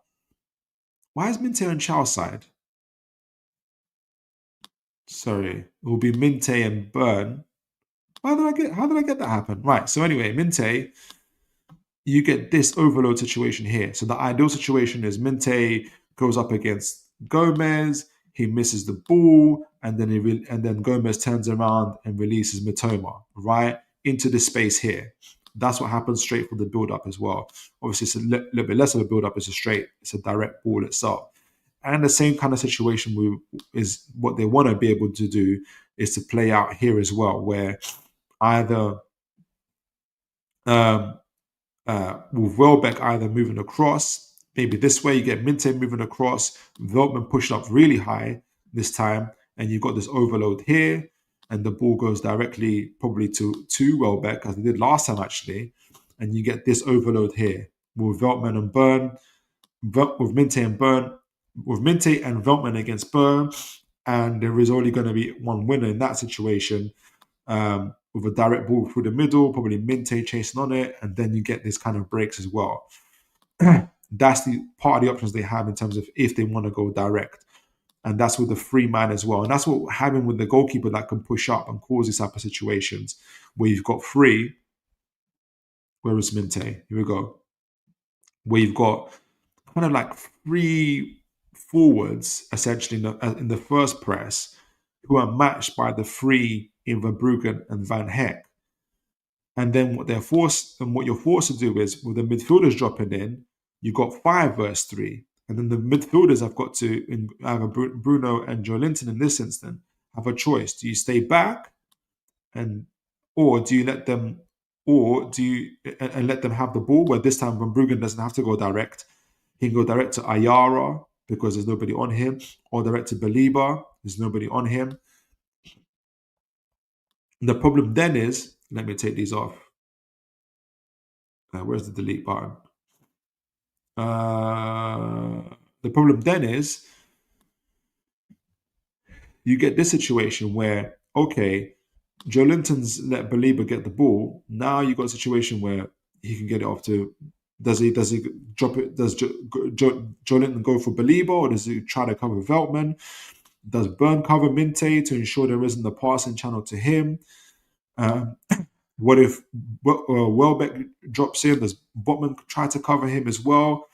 Or if those positions are covered, does Balipa just carry the ball with him until an option comes across? Does Tonali go forward and try to come in? If he does, then Gomez slips into the back, and you get these type of overloads beginning to form where they can start going through the center. So where is the square? Here we go. Because then you can start going through the center like this. Baliba can start carrying the ball. Tonali's either in 2 minds. Does he cover to Gomez? Does he go out to reach him? And then you start getting these through balls through the middle, and you've got these kind of central areas overload. So the idea is always to try and create the overloads where you can. And you'll know that you'll have and Newcastle can suspect an overload is going to happen when either of the fullbacks pushes up. So if Veltman pushes up, Minte can come across. You can see there's going to be a likely there's going to be a case for they're going to try and overload here on the left side. You're going to expect the ball to come on the left side here. That's why me personally, I'm not a fan of us. I think we will do this at certain points because you can't have a goalkeeper you can't have them too much free reign. But I'm not a fan of us trying to close us down too much. And as Liam pointed out, look, Voltemada hasn't got the pace to be closing it down like this. So it's better probably to reserve him at the back than it is to go forward. But the alternative for Howe, though, is Gordon. So Gordon does a lot of the pressing. And he's really good at this. And what Gordon will do is he'll curve his run and make sure Van Heck doesn't get the ball. If Van Heck doesn't get the ball, Verbruggen is forcing Verbruggen to hit it to his left, which would be Brighton's, which would be to our right. So Gordon covers Van Heck. Joelinton goes for Baliba.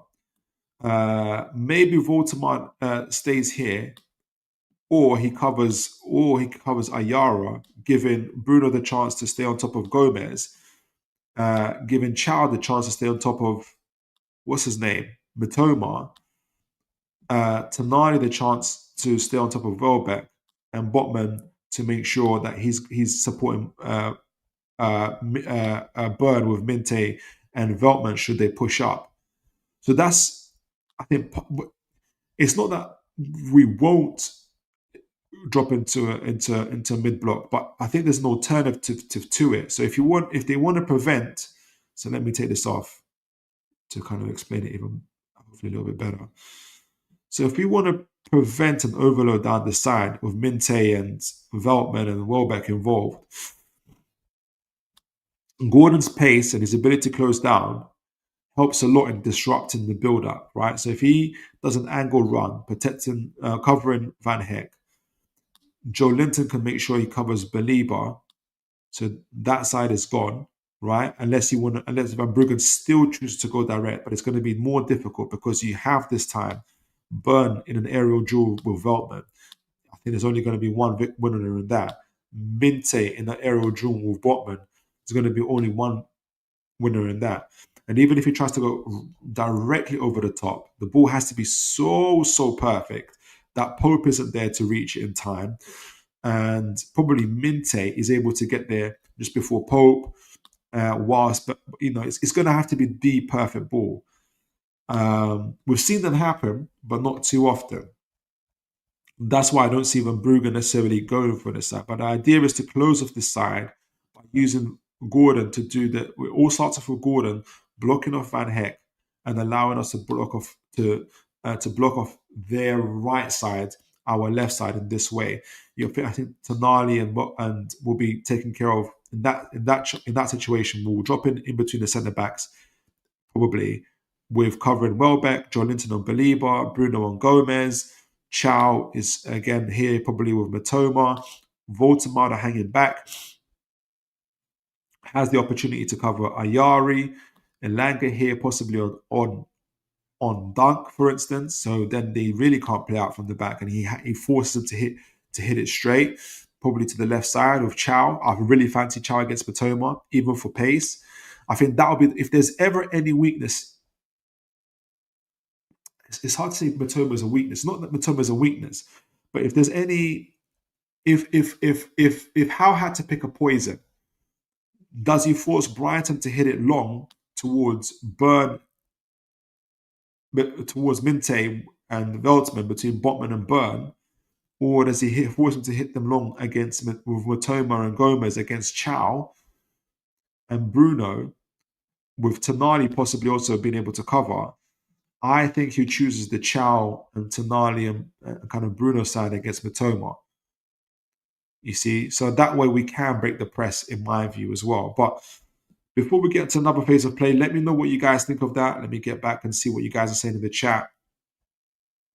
That's kind of my initial thoughts on that, though I do kind of see us going into a mid-block, preferably. But again, I think this gives us the initiative rather than giving Brighton the initiative. Hence why I kind of still went for it.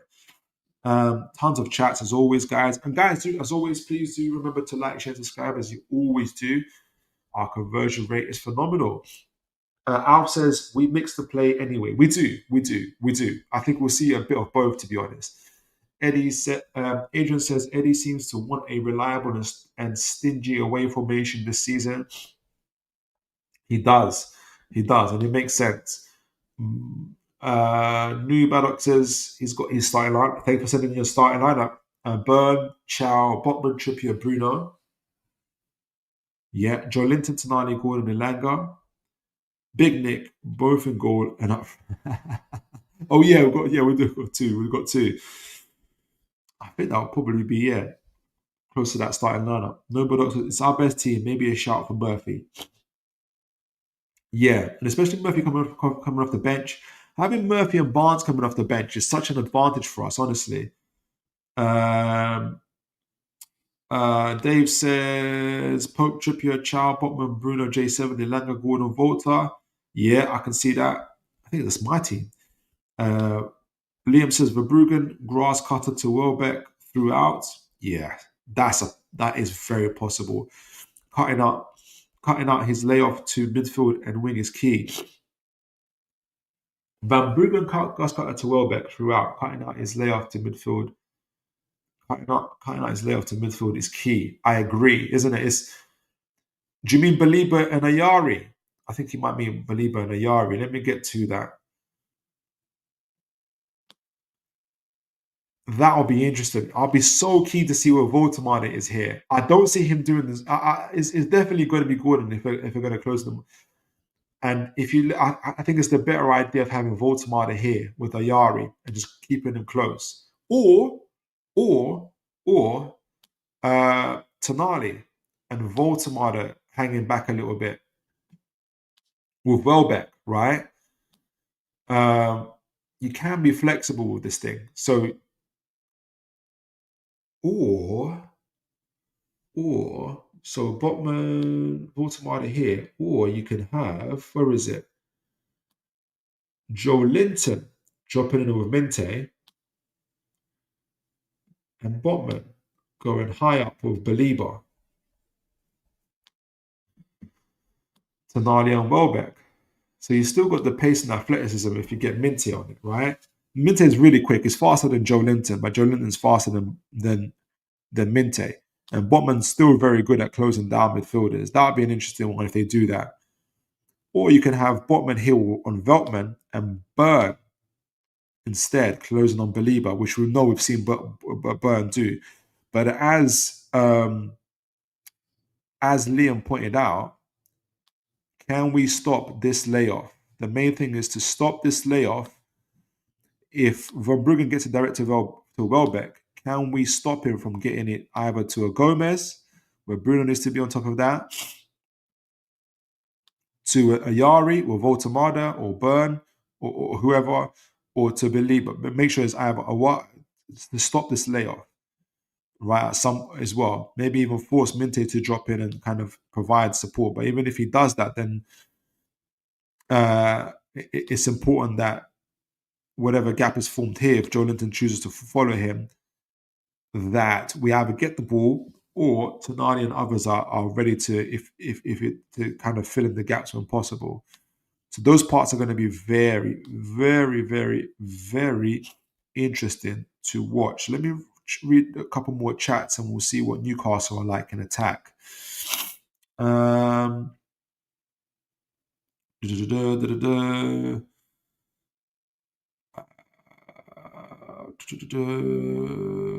Aaron says, think Howe goes Pope, Murphy, Shaw, Chow, Botman, Burn, and Trips, Miley, Ramsey, Tonali, Gordon, and Big Nick as the front two.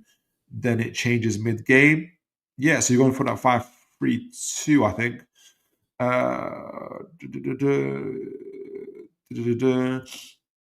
I just don't want him to. I won't even lie. It's more B. I don't want him to do that. I don't want to give Brighton any initiative. Liam says, could rest Gordon for Barnes? He could. He could. After playing almost 180 minutes for England, yes. But need to capitalize on his confidence being high after scoring. That's why I think he starts.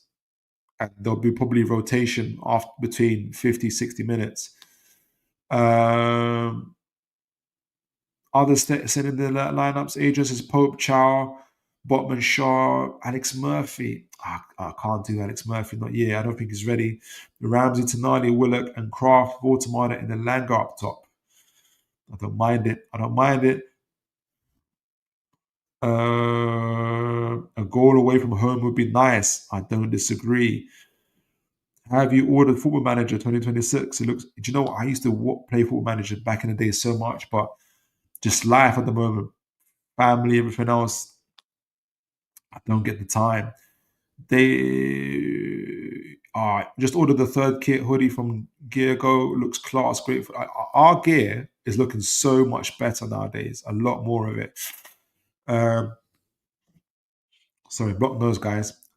BT says Brighton sets up in a fluid formation that evolves depending on the game phase. Most recently, using the 4-2-3-1 as a base. While in defense, they can drop into a 4-4-2 to be aggressive in pressing. They keep it flexible, how they play for sure. Okay, so Liam says Veltman has been assessed for the game as well. They've got a few they were looking out for. Brighton, it's touch and go for a few of their players, isn't it, Liam? Noble Doc says Brighton have exactly the same WTL as us. Oh, win, draw, and loss. Yeah, but they've conceded more and scored more, and their XGs are better in attack and worse in defense. So the numbers in terms of on the board are the same, but the underlying numbers are different. So it's an interesting one. So BT says we will use 4-3-3 formation against the 4-2-3-1 formation to try to outnumber them, isn't it? Creates width and can stretch stretch the 4-2-3-1's defense. Let them come at us. We're terrifying on the counter, says Noble Doc. We can be, but sometimes we can be not so terrifying. Bournemouth is a case in point. Away at Bournemouth, Noble Doc Football Manager has a new GFX engine, mate. Looks class. You're proper on it. I have to check it out. Whoa, Joe, God bless you. Good to see you. Hey, Phil. Missed the beginning of the show. Your striker better come with the goods. I have him on my FPL. The fact that he's on your FPL, Wobojog, means that it's one small step for man, one giant leap for Voltamada, for sure. Right. Before my nose gets too clogged up. Newcastle, we've got time for Newcastle in attack. So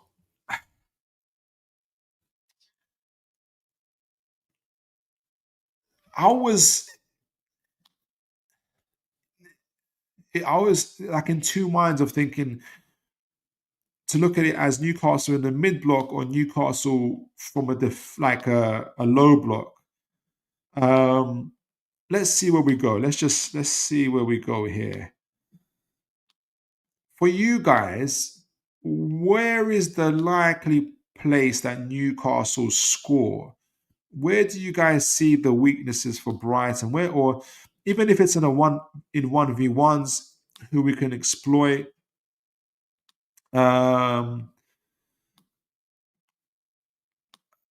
What do you guys see happening? So, as pointed out, Brighton are very, very aggressive in the press, and it depends how they want to do it, right? And even out of possession, right? So even out of possession, they will do what they can to push to make sure they've got players around. So this is not even a full press, but it's a press. But they'll make sure they've got their fullbacks, depending on what side, relatively high. So almost like a 5 in attack where possible. So look a little bit. So let me get these guys here. Ayara and Baliba. So it'd almost be Van Heck and Dunk in this case. I don't think it would be Dunk. I don't know. It might be Dunk. So kind of look like a 2-4-4. A box in the midfield area where they can. And try and be as aggressive as possible in their press. Why have I got Trippier here? I'm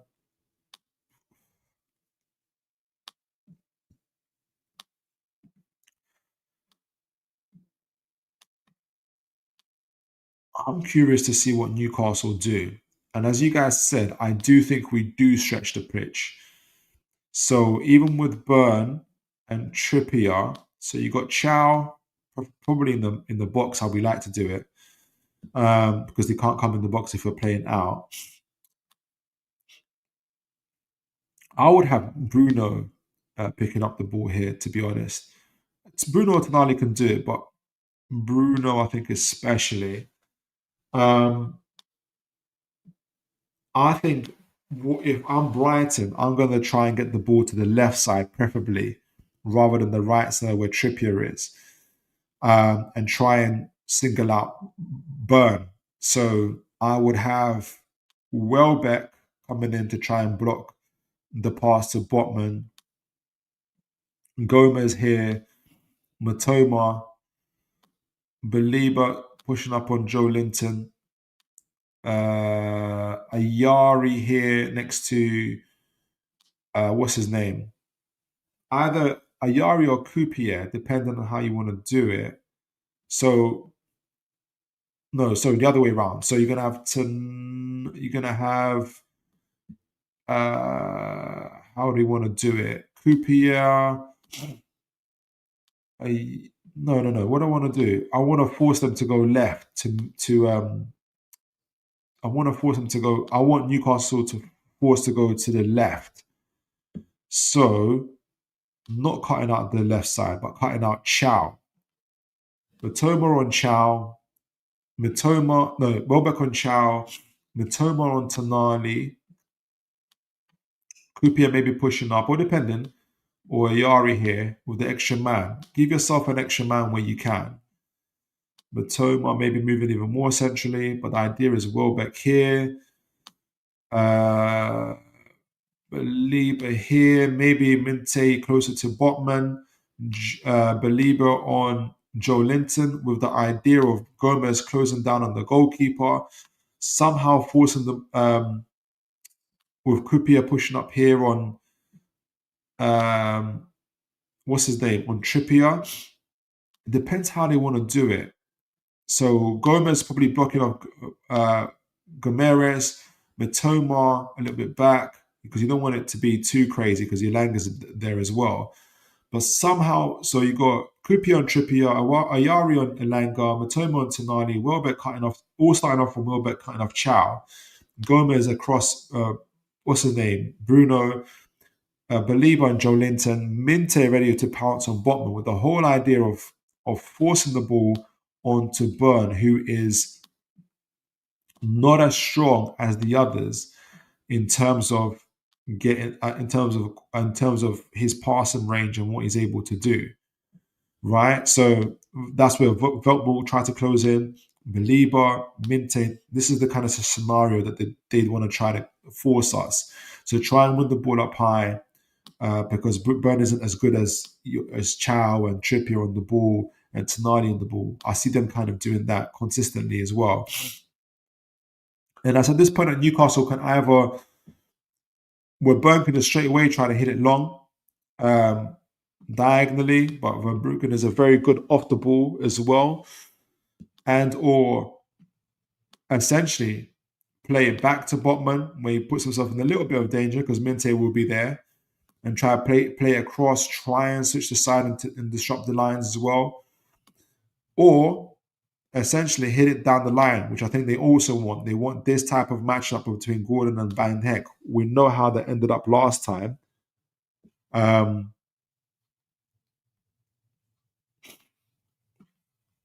create these type of situations. So force the ball down the left side, get Van Heck to close down Gordon, win the ball back, and start their attacks again. So you got that kind of situation happening. Let me delete that. This is why, again, we're going back to, I would love to have Ramsey playing.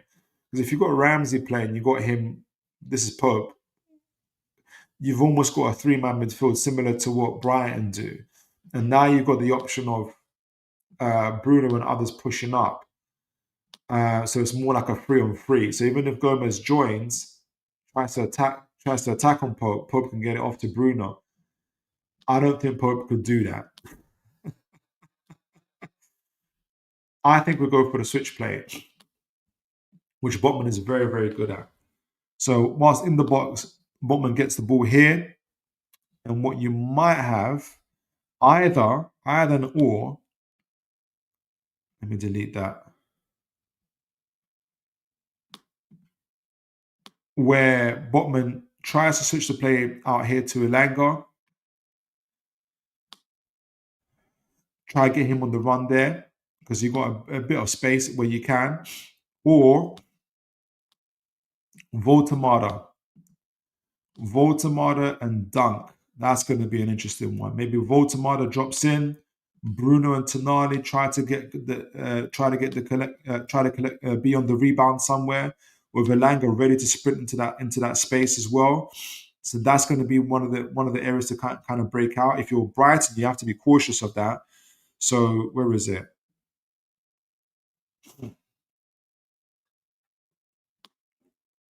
In this situation here, this is where Voltemada is really key for us, actually.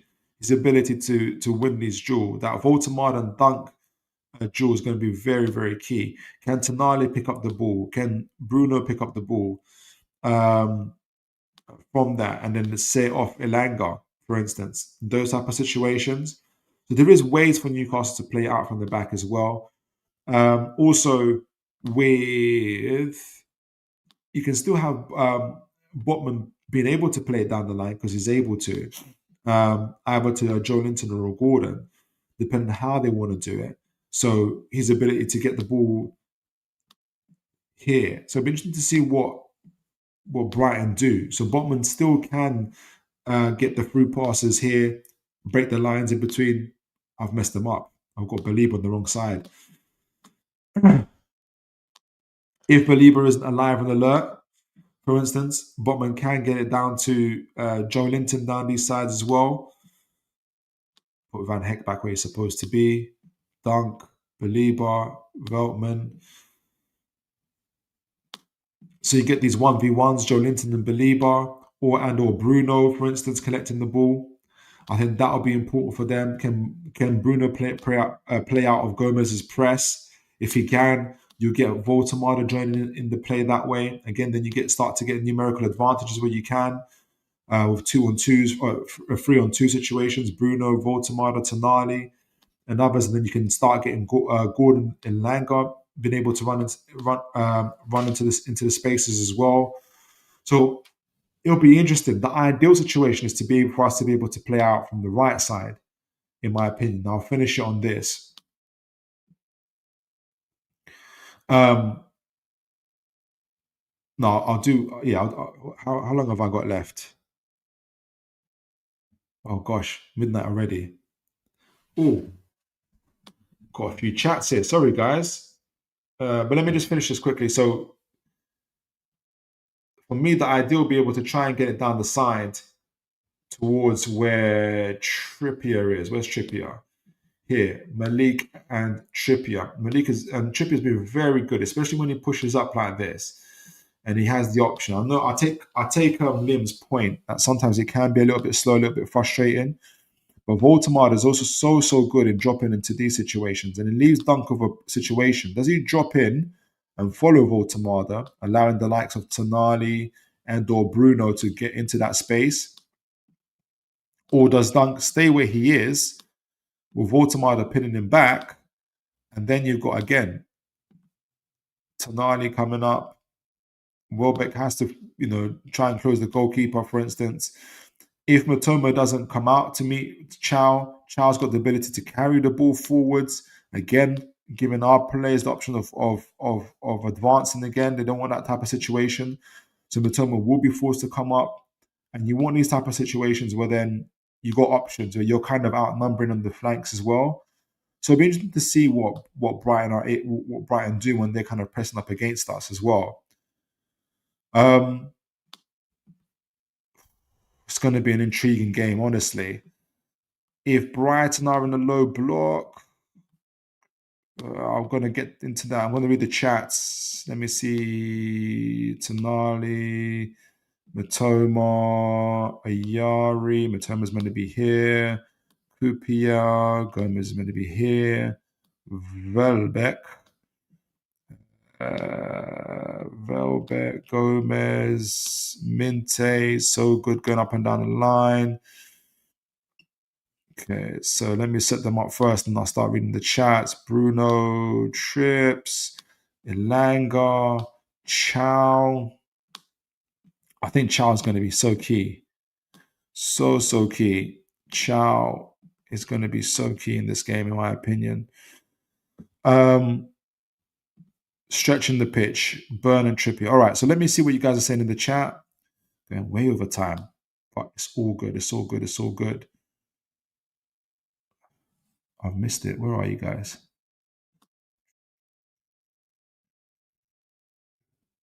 Where are you guys? Where are you guys? Here we go.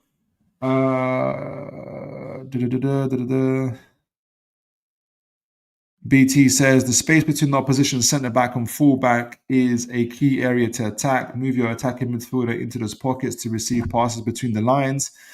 And maybe that's what people are calling for Ramsey to start, because he's really, really, really good at those. I think wasn't there a stat where when he was playing regularly, like he was with De Bruyne and others in terms of receiving the ball in the final third. So there could be a case for Ramsey to play. instead of Joe Linton, instead of what I think that's what Aaron was saying and others. BT saying Newcastle can attack 4-2-3-1 formation by exploiting this.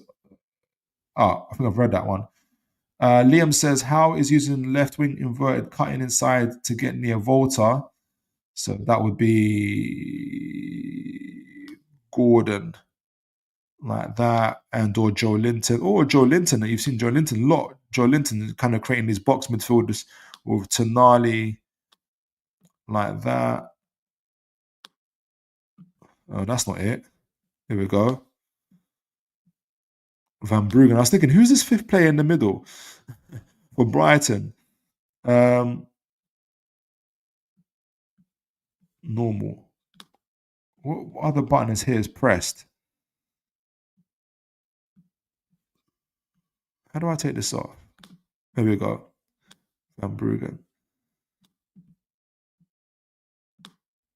Okay, yeah, I can see that. Right wing to get to wide to get the ball in or back to trips to swing it in trouble with inverted left wing. It means none gambling getting to the back post. So right wing wide to get the ball in or play back to trips to swing it in wide. Yeah. To keep it recycled, isn't it? Noble Doc said he had 100% pass completion rate in our last game. This lad is something special. Just get it to Big Nick. He done really well in that Forest game. BT says if the opponent striker sits deep, use your striker to drop between their midfield and defense to create space for others. I think Bruno's going to be the main guy for that as well. Aaron says Gordon, I think does development on the left and side for pace. He does, but those two got a personality clash. De Coupier likes to push up aggressively, which leaves space for a Murphy or Relanga to exploit. So some key matchups. Guys, start sending your score predictions. I'm going to give mine in a moment as well. We'll wrap up. Liam's talking to BT there. Oh, here we go. Wilbur says, Phil, am I wrong to think that the Brighton have advantage in the wings over your fullbacks? In a one-on-one, Minte versus Burn is crazy. It's not good. Mitoma with Trippier. Trippier's chances are slightly better than Burns for sure. And that's why it's going to be key in terms of our number 8's been able to cover Mitoma or Chow coming across and supporting with Tonali maybe going into the central midfield areas. Chow's very good at these type of end areas as well. I think that's why a few people were calling for 5-3-2. So you have an extra defender, for instance, in this case, where you can kind of you can provide that support. But I just think for me personally, I'm not a fan of that. I think it's too much of a contain. But yes, we wouldn't want our fullbacks in 1v1s too often. Absolutely.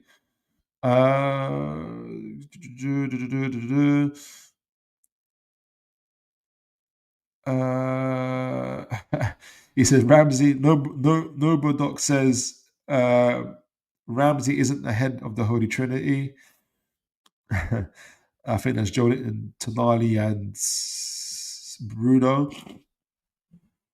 BT says our wide forwards should look to get in between the lines and stretch the defense, allowing for quick combinations. Liam says yes, BT. Also, quick ground ball to Volta to spin the Gordon and the Langa. Some proper ideas here. I love that. Simple but effective, exactly. Aaron says we need to get Big Nick on the ball. His presence is naturally going to cause Brighton players to come forward, which leaves him the gaps for Gordon to exploit. Going to need more than a wing play. But you got options. You got options for sure. Not Elanga. Warbodrog says, Phil, I think Elanga and Gordon hug the touchline. Their defensive line will drop. They won't like to defend up high and stretch out the game. So you kind of see more like this. Gordon, the Elanga, force Coupier and Veltman back. In which case, let me take this thing off. Where's Voltemada? Baltimore comes here. Tonali comes here. Yeah. So then Newcastle can begin to dominate, I think, or to at least begin to push up, right? So either Gomez drops back with Joe Linton, for instance, in this case, because if he stays up, he has to drop back and mark Joe Linton. Not Joe Linton. It'll be Tonali, Bruno, Joe Linton like this. Yeah, I can see what you're saying. Or better yet, we do a. You know me, I like a box midfield where I can. Well, it depends. We were playing a 2. What we played last time? Was it 3-2-2? Did you guys see against Forest? Was it 2-3-2-3? We were. Boy, that was good to see. All right, I'm going way over time. 5 minutes. But yeah, I like the idea. We'll jog. Nick BT says Nick can drop deeper to create space between Brighton centre backs and fullbacks and other players and run into. Yeah, for sure. Liam says it was a breath of fresh air. Gordon instructions from Tuchel also meant when he did cut inside, it was more of a surprise and more effective. Was he hugging the touchline more? I saw that on his heat map. Like he was just on that touchline essentially, and yeah, cutting in when he can.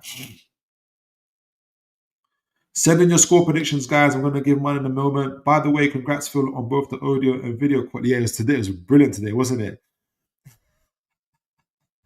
It was brilliant today.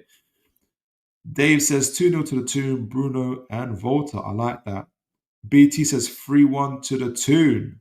I like those score predictions. Okay.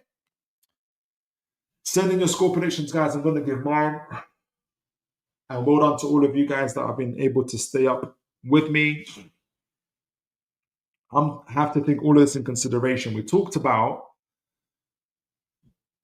the international trips, the average kind of playing time for all players. I think there's 2 main ones for Brighton, or 3 maybe. Baliba, Ayari, and who's the third guy? Baliba, Ayari, and Minte, who played like 50 plus, 60 minutes each on average for the 2 games. So,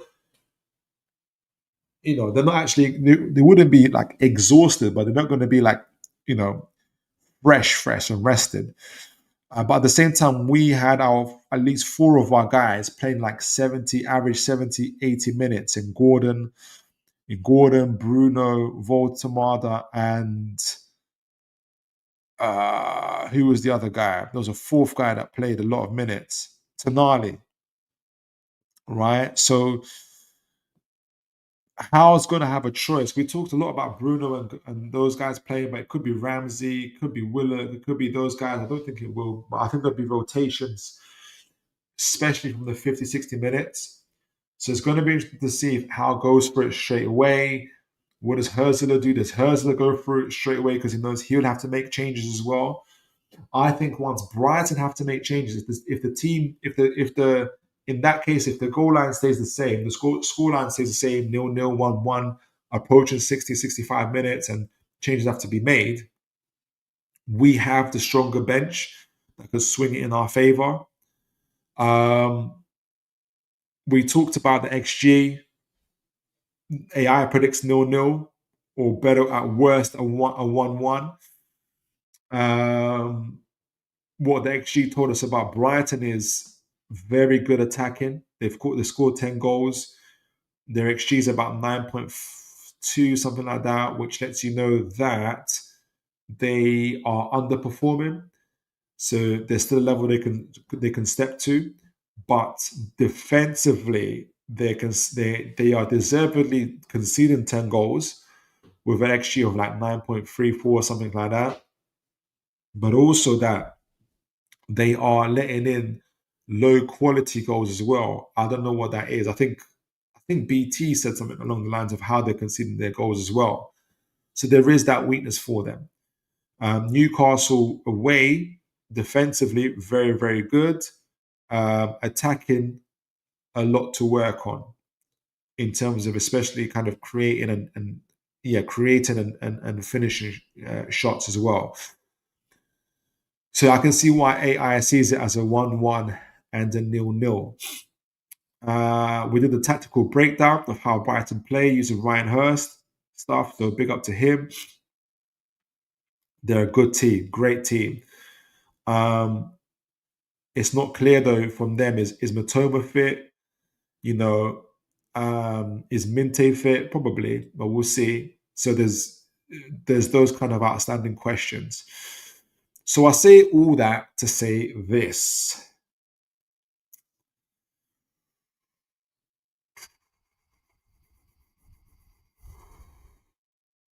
On Spurs Kings, I said 2-0 Newcastle.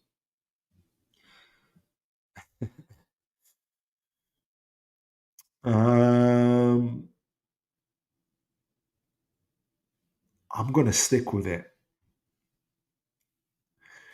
The XG's against me. What I think is going to swing it our way, I think we have the deeper bench.